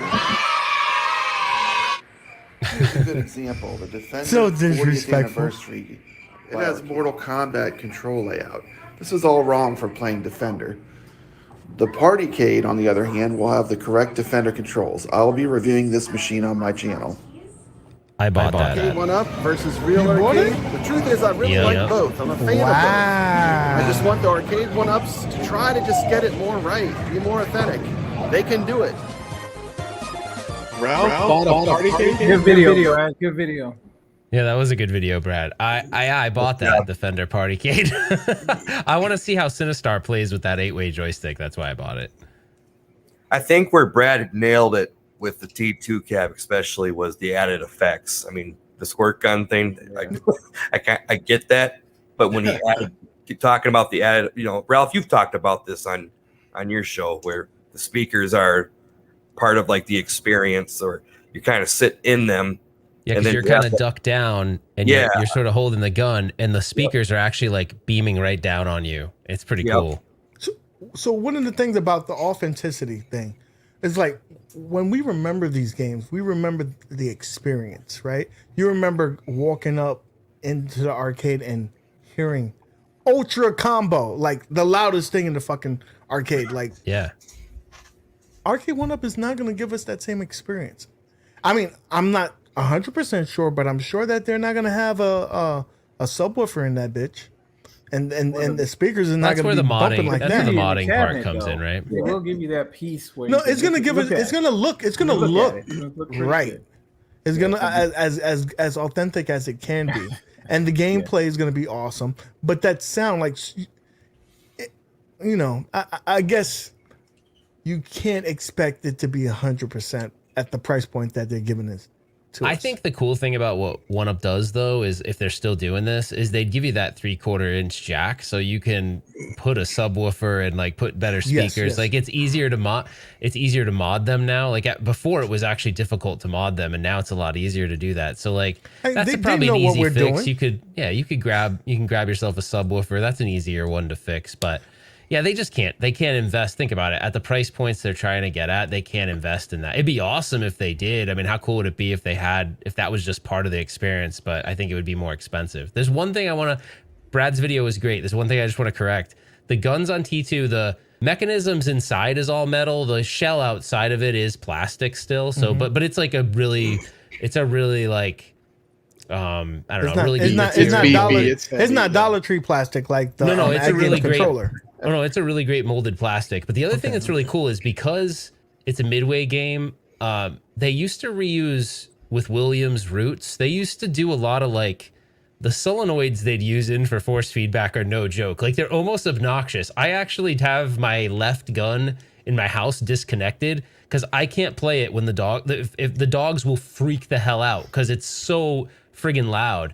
But it was it was supposed to be loud. It was in a big arcade. That whole system is an experience. The other thing that's interesting, and Kyle knows this because he has a what is it? What is your gun game? Confidential Mission. So a lot of the older gun games, the way that they would give that effect is the monitor's actually not in the back. The monitor's on the bottom facing up. Yep. And then there's a mirror. Yep. So those lighting effects you saw that Brad highlighted, those are etchings in the mirror. It's really cool. There's lights, there's light bulbs that go off that show those etchings in the mirror. And then it's a two-way mirror, so it's also displaying the image that looks like it's in the back. It's freaking crazy. Like the innovation they used to put into this stuff is cool. Yeah, you can't replicate some stuff like playing asteroids on the 12-in-1 is not the same as playing a vector asteroid. Vector is I will agree to that. Vector's a whole different ball game. Yeah, how do you even explain that to somebody until you say, look, try it and see what this is like? Because it's a much different experience. Yeah, Vector's cool. I do think, though, not to like totally poo-poo on 1UP, I think they'll do... you guys all have probably played T2 in modern times on an LCD via MAME or something. I still think it's really fun that way. It's not going to be exactly the same, but it'll still be fun. My only thing I'm worried about with that is you are really close and it's a really small screen. I think with shooting games, like I feel like Maddads has said this before, like 19 should be like your minimum. I just think they got to get to a point where shooting games, they just roll with the 19 as the minimum. Listen, 1UP, I know you're listening. God damn it, it's time for a bigger screen. Graduate. Let's graduate. They do not want to hear the bigger screen. I've been screaming the bigger screen to John D forever. Someone's got to hear us. They don't want to do it. You got to go to Unico and get your screen. We have to, guys. Jesus That's the fucking outsourcing I was Christ. talking about, man. You know? Well, it's not just. I mean, when I sat down and I thought about this the other day, and I thought, what Arcade1up products, right? Like, I like the 3/4 scale 2-player stuff, but it's like, okay, the shooting games, the screen size isn't big enough. The 4-player games, you can't squeeze 4 players around there. I'm not interested in the cabaret or the table ones. I'm not interested in the giant joysticks. I'm not interested in the crap that hangs on the wall. How dare you? I'm not interested. And it's just like, I'm looking at all this stuff and I'm going like, you know what? 90% of the stuff that this company makes, I'm not interested in. I mean, so, I don't know. Maybe I'm a shill for the 10% that's actually good. I don't know. I mean, you like that, you like that Kool-Aid that iArcade is giving you. That's okay. You know what? Actually, that's funny because I like 100% of iArcade's products. Because I buy 100% of the games. So I got a question for you guys. So you guys all had Arcade1ups. You had 3/4 scales, and you've kind of gotten rid of those. But is there a place where you could have both, or do they just don't go well next to each other? Like if you've got a couple of full size and a couple of like Arcade1ups, is that like a big no-no? Don't you guys both still have them? Don't you? I have a few, yeah. So like I moved my modded ones upstairs to my other living room. He hides them from the other ones because they look silly. It's like, no, they cannot. That's what I'm saying. Is like, do they look silly next to the full size ones? So this is a perfect segue. This is a perfect segue to one of the topics I wanted to talk about. So, Ad Games said, "Listen, hold my beer. I'm gonna bring the ALP to bars and malls and wherever you can slap this bitch in, right? If I misread the documents, they're not doing anything to the actual machine. They're not gonna give it a bigger back glass. They're keeping the 32-inch playfield. The legs are not going to be any taller.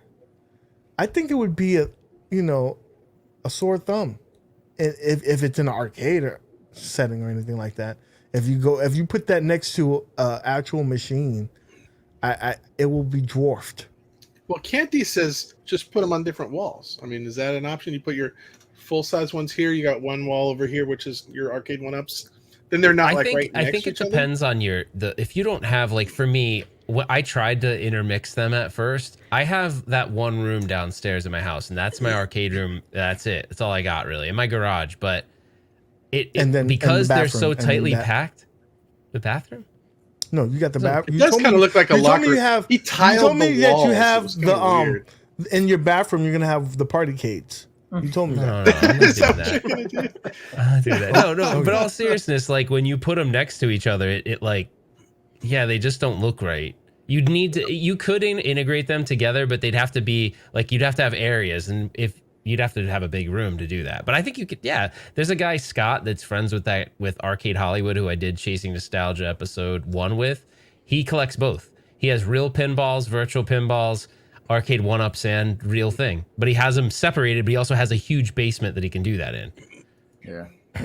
But I think my concern for this is the audience. What's the target audience that you're going to these bars or what are you talking about for the Ad Games pinball? Yeah, for the Ad Games, right? Like, I don't see how that's weird to me.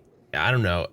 Like, I don't know how often you guys go to those. I love my product, but I don't see that being a successful one inside like a barcade, because it's not commercial grade. It's just would have to have some kind of super simple interface, because that's what I said.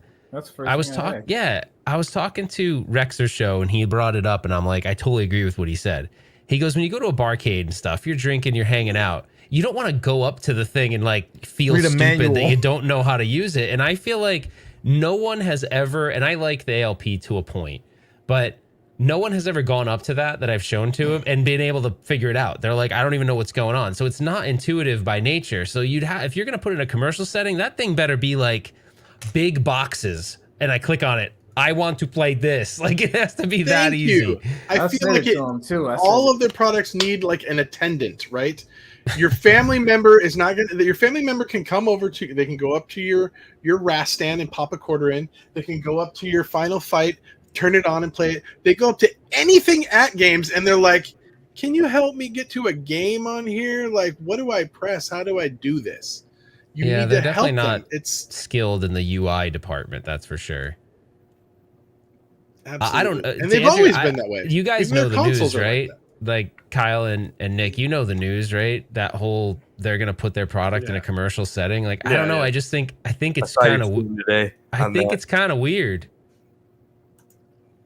No, It has to be like something small. Do you think they're gonna be putting it in like?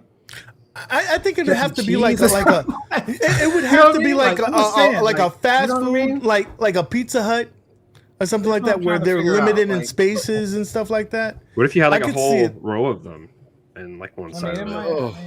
I don't know.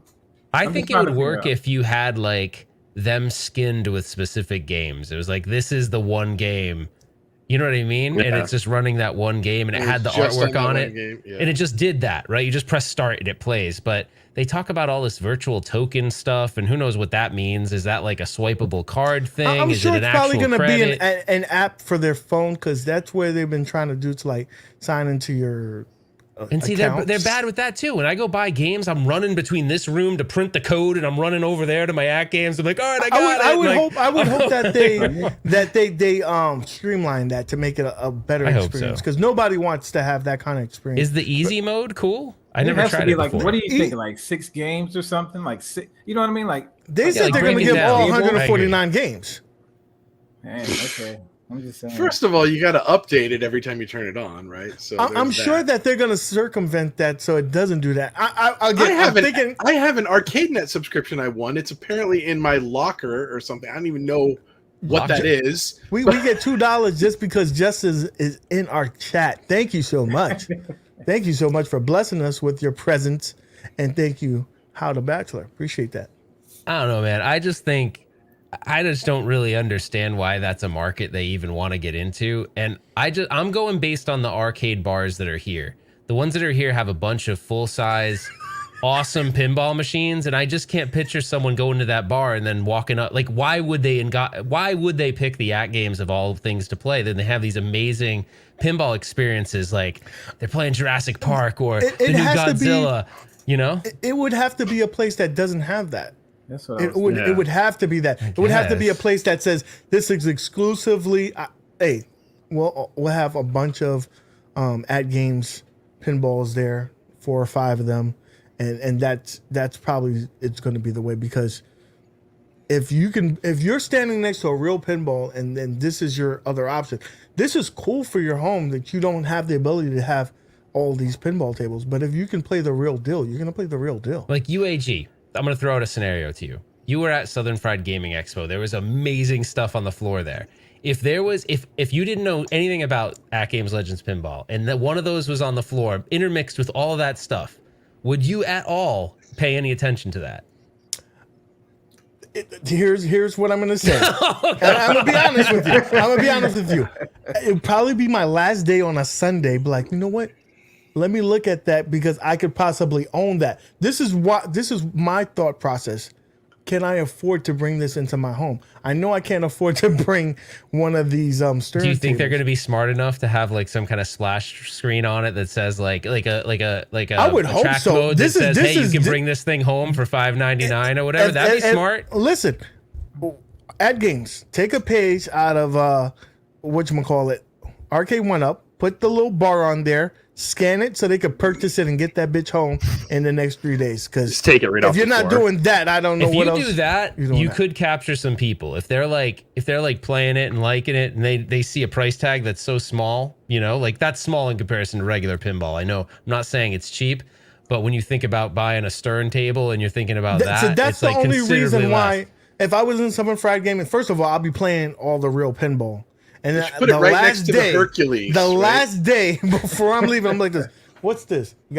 Is this on sale? How much is it? But it's hard to like when you're a boy among men. it's hard Do to you guys stand out. think everyone here plays FX3, right? Like to some degree plays FX3. Do you think the FX3 interface is easy enough for a bar? Yes. It's better It's than just that game. it's just pick your tiles, right? It's just pick your tiles. It's and way you better. And that's why any one of these companies that try to do this went the FX route. And they, Yeah, they and even though I don't think those are very successful. they weren't either. successful either. And they had the better game lineup. They had the better experience in terms of the UI. So I don't know. It's going to be a challenge. It's going to be a challenge. I wish them luck, but it will be a challenge. Look like, what is that company that did arcade pinball? I think it was Barracuda or some shit like that. Yeah, there was a company called Barracuda. That, you know, it costs like $500 so to unlock cabinet mode, and they actually, you know, brought out all the nice titles on there. And you know what they I thought weren't about successful. doing, UAG, that I thought would be a cool experiment, and honestly, that whole Miami thing that Arcade1up's doing is kind of, I would love to know someone that works there and be like, okay, it's been 30 days since you opened that thing. What do these machines look like now? Because they're great in your house. Think about it. We care about the machines we buy. Jeff probably waxes and shines his eye arcade every day. He probably talks nice to it, says nice, sexy, like, hey, baby. Like, he probably talks to it. Like, you know what I mean? Like, when I go to work, I leave some soft music playing on the jukebox see, mode. I knew it, right? Because I don't want it to feel lonely. I will see you later. So, yeah, so it's like... I like that one. So it's like, you know, I think we take care of our stuff, but you put it in a commercial setting, people don't care about it as much, you know, or they're drinking, they're under the influence of alcohol. Can you imagine going to an arcade and it's just a bunch of one-ups? Well, I guess they have that at the stadium in Miami. But that's what I'm saying. I don't know what that would look like, but I wanted to do an experiment, try to find someone here locally. There's a guy I know, Danny, who owns this little arcade down here. I'm like, I want to ask him, be like, will you let me put like my Big Blue in there? Like toss a Big Blue in the middle of like Galloping Ghost. We'll just see what it looks like 60 Are they, days later. So Galloping Ghost, did they have any 3/4 scales at Galloping Ghost? He wouldn't allow that stuff in there. No. Can you imagine? No emulation.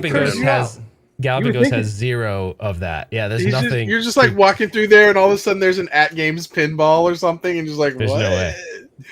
You would think it would be like a Walmart though, man. Like when you go in there, you see like the turtles. But look at the all off the look at the condition of destroyed the. at They're Walmart. terrible. Good point, Mad Dads. They're tore up at Walmart. Like they're just messed up. You would think that, you know. They're terrible. I mean, even you playing your own one-up after, you know, if you haven't put that duct tape on it, those knobs come off in about a week of playing that game. The little plexiglass helps, though, man. I mean, if it didn't have that, I feel sorry for all the graphics on that thing. Oh, remember that wasn't originally there. Yeah, it wasn't. Yeah. Yeah, I just think to kind of just tie off on that topic. I don't think these products are made for commercial use, so it'll be interesting to see. I really hope that they make how a the At commercial. Games. It would be cool if they made. What would be interesting is, and that article doesn't say this. It doesn't. And if they actually made it like higher quality for the commercial application with a new user interface designed for a bar, that could be kind of cool. But so far, that article doesn't say anything that would imply that. So you would think like graphics on the side, they better have like nudge and, you know, would actually say it. Yeah. You know, yeah. Or like the UI has like graphics that show arrows that say like, this is what you do. You know how like, you know, this is where you press for flippers and stuff. Yeah, for sure. I don't know. I can't see like hardcore retro arcades going for that. Like even like those free play guys, like they would not have any of that. I could see like a Pizza Hut or something, maybe. That money, man. If they say, hey, let me throw this in here for this much, you know, they'd be like, all right. You know, it's like, so what? So we have, I don't know if you guys have them all over the place. I think they're pretty local here. We have a pizza place called Alfie's Pizza. And when you go to Alfie's, they actually have little consoles like a Nintendo and a Super Nintendo and an Xbox.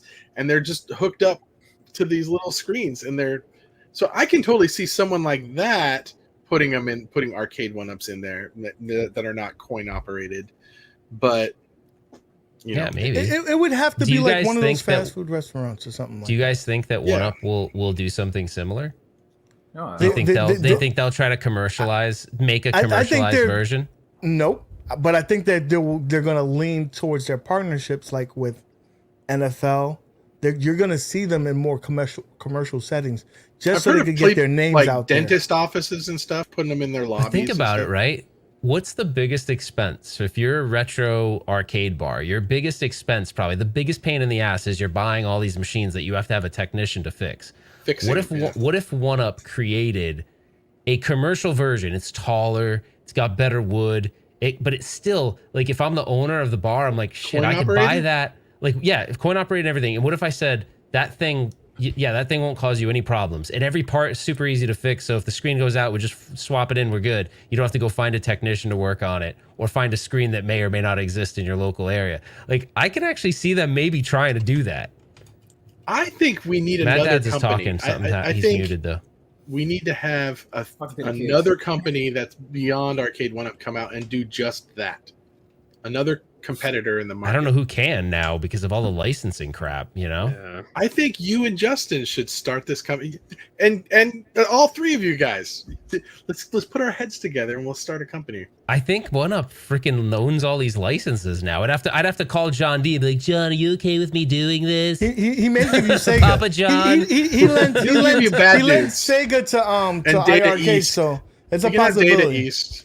Data East get is Bubbles. the whore of retro gaming. If we were gonna do Data East, I'll just call up G Mode right now and be like, hey, I have this idea. They're like, didn't you even get have them to all. tell him. He said, You can "There have you them go." all. So G Mode owns all these Data East licenses, and they'll give them to anybody. You could be like, I want to put Bad Dudes on my calculator. And they'll be like, cool, here you go, Jeff. Here's your license. We'd have Bad Dudes, Slurpee, Bubbles, eggs. That'd be, Oh, that's We'd true. have Someone has we'd a have comment. Chicago Gaming Company does do reproductions. They have licensed Okay. reproductions, and so does Ice, but they're really expensive. Ooh, yeah. Yeah. You pay for what you get, right? I'm The super quality's interested in this one that Ralph just found, that they put consoles in the arcades, like a Sega Genesis. It's pretty cool. Oh my Yeah. gosh. That was I'm like sweet. trying to figure out how to buy one of these. How do I get Yeah, one of They're these? kind of, the problem is, the biggest problem right now is he doesn't have the funding yet. So like, you can buy the prototypes, but they're like $2,500. But here's what he did. Instead of doing a Kickstarter, he said, I'm going to release these, and when I'm selling all the prototypes, that's my money. Like, that's going to be my funding money instead of doing a Kickstarter. So he's almost sold through all those. And I think he's going to have a couple different versions. So he's trying to, he knows 2,500 is a lot of money, obviously. So but keep in mind, the cabinet quality is like that of a real arcade cabinet. It's pretty good. Like, And it's, they have it's to cool. source all of these original Consoles, yeah. consoles and stuff. Yeah, and I don't know. I think he's looking at means where like you buy the console and it's just kind of like you bring your own console, and so he can bring the cost way down. So I'm not really sure how he's going to do it all, but we'll see. I'm going to keep up to date with him. He was a super You cool better. dude, and it's one of those projects, right? It's a passion project for this guy, and yeah, 2,500 seems like a crazy amount, but he's also one guy trying to make a product that doesn't exist, right? So it's pretty cool. So Chris is in the chat, and he says hello to Oh no, everybody. you guys are But gonna get me in Chris, trouble on the Chris, 60-day thing. 60 days that he's gonna work on this for you.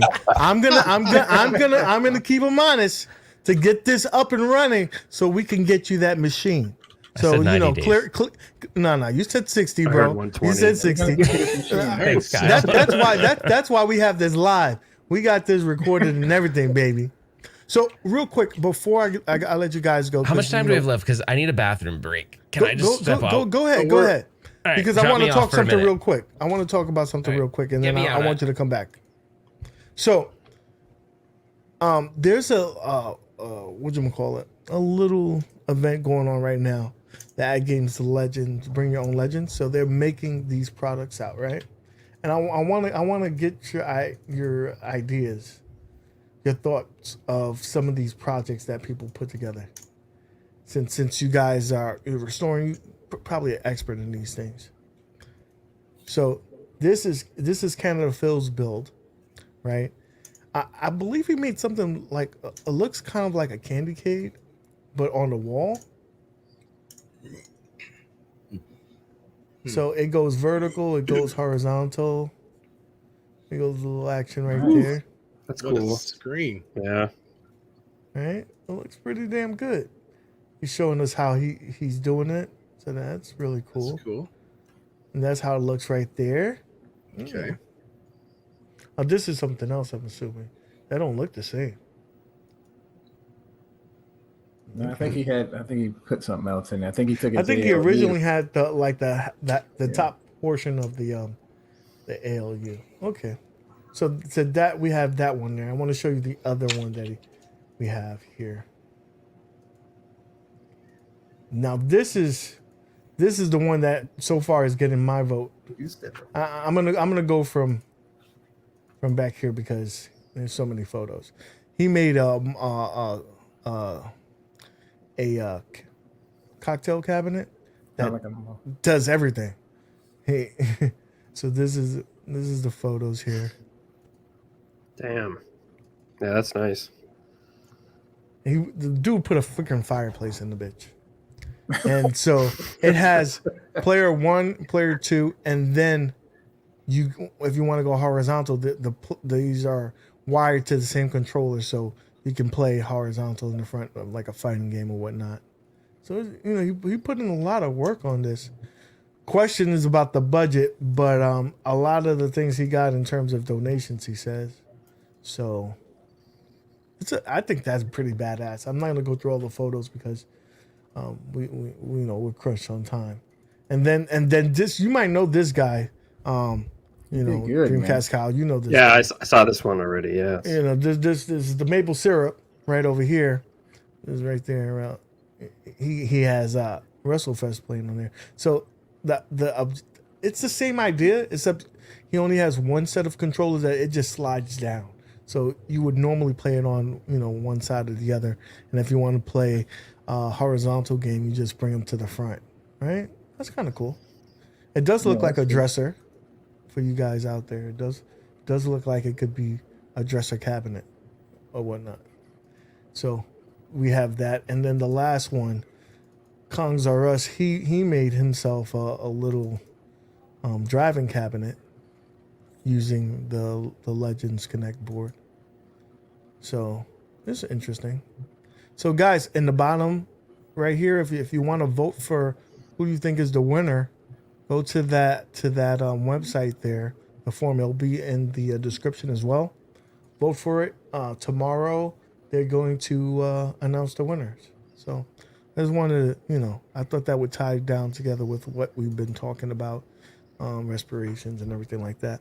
So guys, it's 7 hours later. Thank you so much for being on the show with us. Really appreciate it. Captain America 550.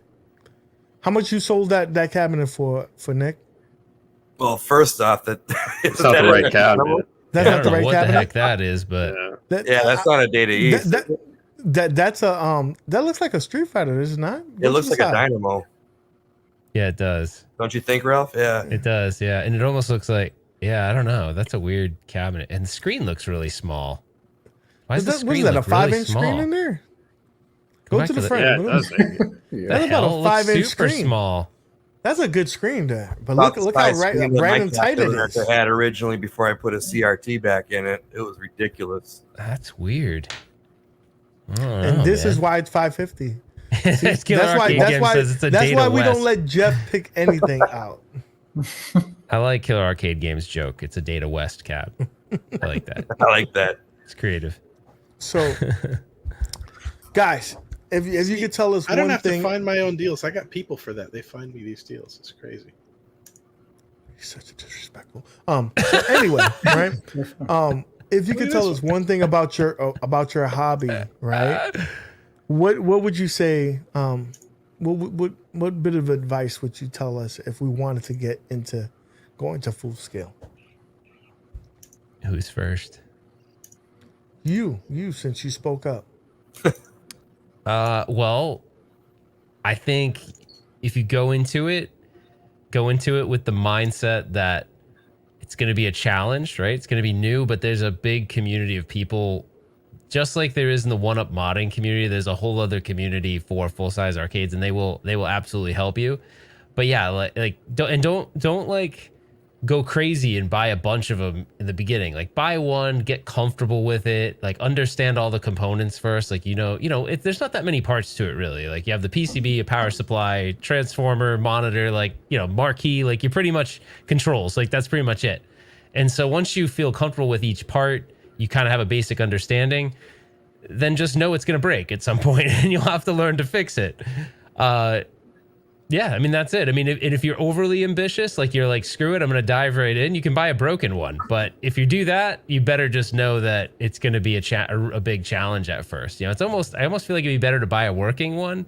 And then as problems occur, you learn as you go, you know what I mean? Or you can play with it and stuff. So anyways, I don't know. I think That's Mandy my gives the 2 best seconds. advice. Yeah, Mandy. Mandy. Mandy says advice. Get your spouse into it too. That's a good thing. She's kind of kill. I think she's gonna be a contender. Like, what would be really cool is imagine if she gets so good at Donkey Kong, she's rivaling. I want her to smack rivaling Rexer. Rexer show. I wanted to smack Rexer. Imagine if she does. Imagine she beats Rexer's ass at Donkey Kong. That'd be kind of cool. Is she like Donkey Kong? Yeah, she's big into it. Where you been at? I forget that. See, so he just got to TikTok, but other social media platforms he has never touched. He doesn't know what Twitter is. He doesn't know about Instagram. He asks me about this all the time, and you know, I know. I'm like, slowly where did you getting hear? him on there. He's like, Twitter. I'm like, I don't Twitter. So sad. So Dreamcast Kyle, tell us, give us your advice. So I think like what Ralph said is like they're gonna break. Like my first cabinet already had a bummed light gun that I have to address still, and plus they're heavy. They take up a lot of space. You know, take your time, do your research. The hunting is fun, but I think once you have one up and running, it's definitely worth it. It's unmatched, in my opinion. What would be my issue is that I would say, oh, I want that Mortal Kombat, not realizing that it probably can't fit through the door that it has to go through. So. Yeah, measure. Make sure you measure everything. Twice, That's actually 3 a really times. good point. Measure Right? everything. Every doorway you're going to think of taking that thing through. Measure first before you buy it. It might is just so stay stuck true. in your garage. I almost bought a crazy taxi. Then I'm like, wait a second. I better get the dimensions for this thing. I need about an inch and a half in to the get garage, right? confidential mission inside. There's a reason that you don't hear about many people with arcade attics, right? Like my attic is an arcade. Did you see that? I don't know who watched that live stream, but did you see that Sega R360? So the big Yes. device that spins through. Yes. So that machine, they had to. So in Galloping Ghost, to get it in, they busted a wall down, and then they put a garage door on that wall because there'd be no other way. They couldn't wall it in; they'd never get it out. So they built a garage door in that room so they could get it out. It's huge. The game is huge. I don't know what it weighs, but it's got to weigh over 1,000 pounds. It's gigantic. I mean, it has to. There's no way it may even weigh 2,000. Did he say how much he bought that for, Ralph? He didn't. He only said he didn't want to. It wasn't the 250. He said it was- You know that. No. So I asked. So he said it originally sold. And Doc knows, like, it's crazy. He knows where every game is in that place, and he can pretty much tell you everything about it. But he threw out that it originally was sold for 150,000, but Todd seemed to think it was 250,000. So the two were kind of debating the original sales price on that unit. But yeah, it was meant to go into like a bigger place, like Disney might have it, and they'll have an attendant. Because the one thing is, it had to have an attendant. Sega was like, they wouldn't sell it to a place that wasn't committed to having an attendant because for safety purposes. You had to. Someone would die. I No, can you see could totally lawsuits. get hurt. Yeah, you totally could. But there's a bunch of safety things. I don't know if you heard it. So right where that doorway is, where you're seeing him sit down, there's a laser that shoots across that walkway. So if your foot even comes out of that thing, it shuts down. But the shitty thing is where it shuts down is where you are. So when I hit the stop button, I was upside down. So I was hanging upside down. So when that happened, did Doc like press like a home button to like send it back to home? So Doc home had to routine, go or? back. Yeah, exactly. Doc had to go back to the piece you don't see. The thing with that light on it, that red light, that's the attendant area. And there's a way it's like return to home button, and it levels itself back out. Yeah. Because it uses gyroscopes and stuff. It's crazy. Now, this is like wild, man. back in the back room or something, right? This isn't like sorry, public not gyroscopes, servo motors. Servos. Yeah. This is in a private area. I don't know how often he lets people play this. I don't think it's like a general public thing. It's like by invite kind of thing. And luckily, you had to. no, after I you didn't ate have some any pull caviar. here. No, I didn't have any pull here. Yes, This was all. yes. No, hello, I'd love to just drive your R360. No, this was all Arcade Hollywood's doing. He set this all up. He's good friends with Todd. Todd's good friends with Doc, and he set it all up. So it was unbelievable. I mean, it was I know really this cool. is stupid, but Doc looks like he's a little bit too young to be doing this. I think stuff. Doc's just in good shape, man. I think he's Yeah. probably about the same age as. I think he's probably in his mid 40s. You know. Wow. Okay. Yeah. All right, Nick, talk Yeah. to us. Give The us guy's some kind of advice. ripped, by the way. You can't tell, but the guy is actually kind of ripped. I mean, you could tell when he's in that fighting game. You know, He kind of looks like a more rock star version of like Cool Toy. Oh, dang. That is tight, though. So Nick, tell us a little bit of advice for us guys on the fence. Well, I think number one, if I can do it, you can do it. You know, if you want your arcade to be 100%, then this is the way to go. If you're okay with what the 3/4 scale companies are doing, and you don't mind not having it 100%, then that's your route. But if you want to, number one, enjoy it. Whatever you're doing, enjoy it, because that's what it's meant to do. And I echo what Kyle and Ralph are saying. The community is, I think that's the best part about it, is you meeting the people, and then when you do come into a problem that you don't know how to fix, there's always somebody there to help you with it. And Ralph said it in the beginning too. When you do get to that point where you fix something, or you finish something that looks absolutely fantastic and back to the way it should be, you're going to be so stinking proud of that thing that you're going to look at it more than you play it.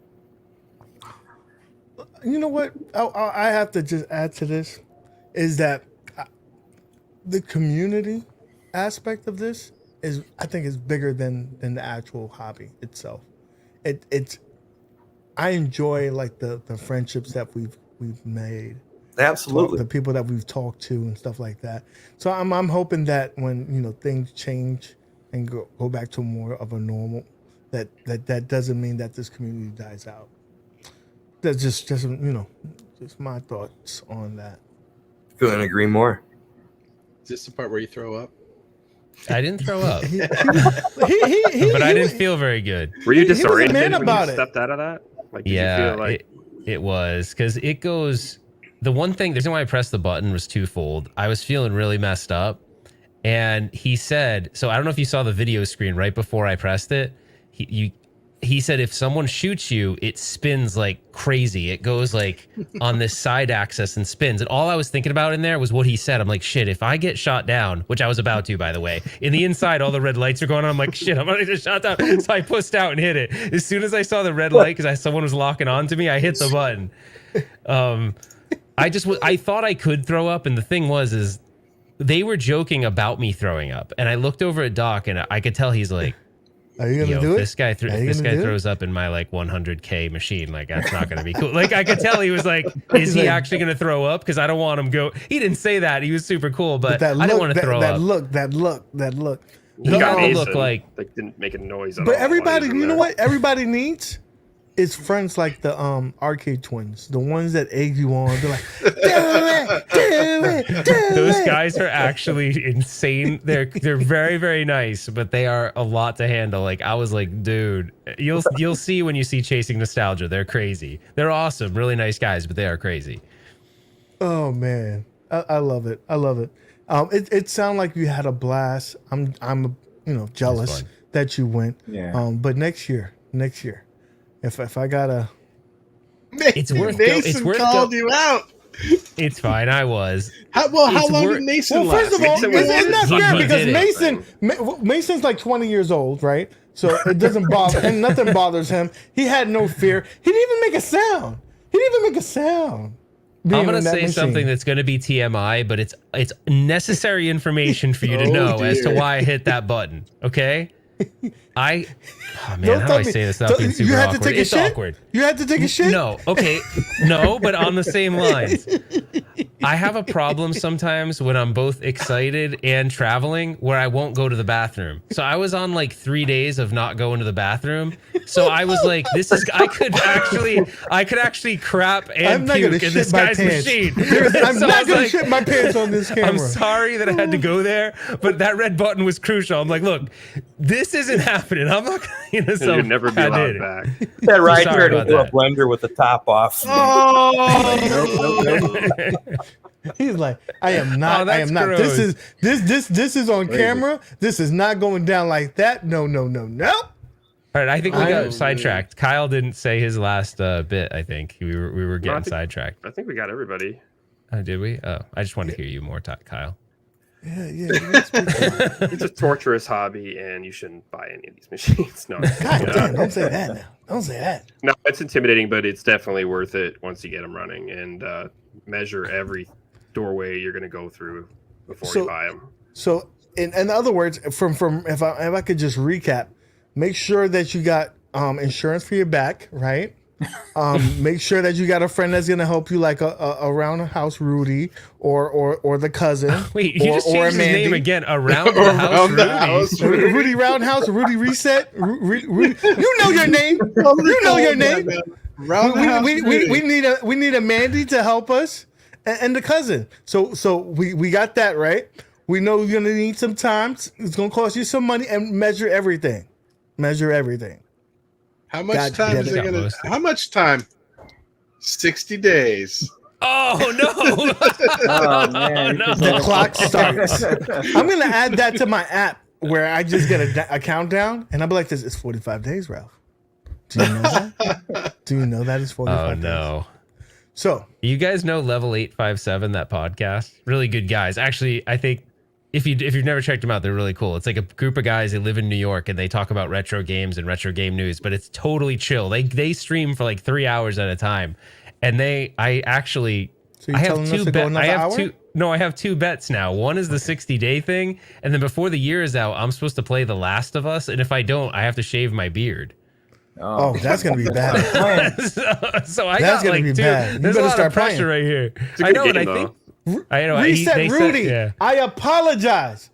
I apologize. No. Reset Rudy isn't the right Rudy. That's a different Rudy. Not. So it's Rudy that's Roundhouse. not Rudy. Roundhouse. The one that helps you is Rudy around the house is a different Rudy. Rudy around the house. Rudy is in the house. Rudy around the house sounds like a maid service or something. Rudy around the house. It's a 90s sitcom. Rudy around the house. All right, guys. All right. I have no idea what we're comes on right after Charles. With that being said, guys, it's time to wrap it up. Thank you so much for the panel for joining us. It was an awesome time. We had an awesome party today. Guys, please subscribe to all these guys' channels. Their YouTube is in the description down below, so they would all appreciate it.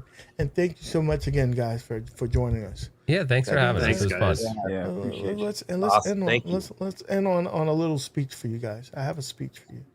Oh boy. You know, because we got there's a lot of hate in here, and so bunch of original arcade shit.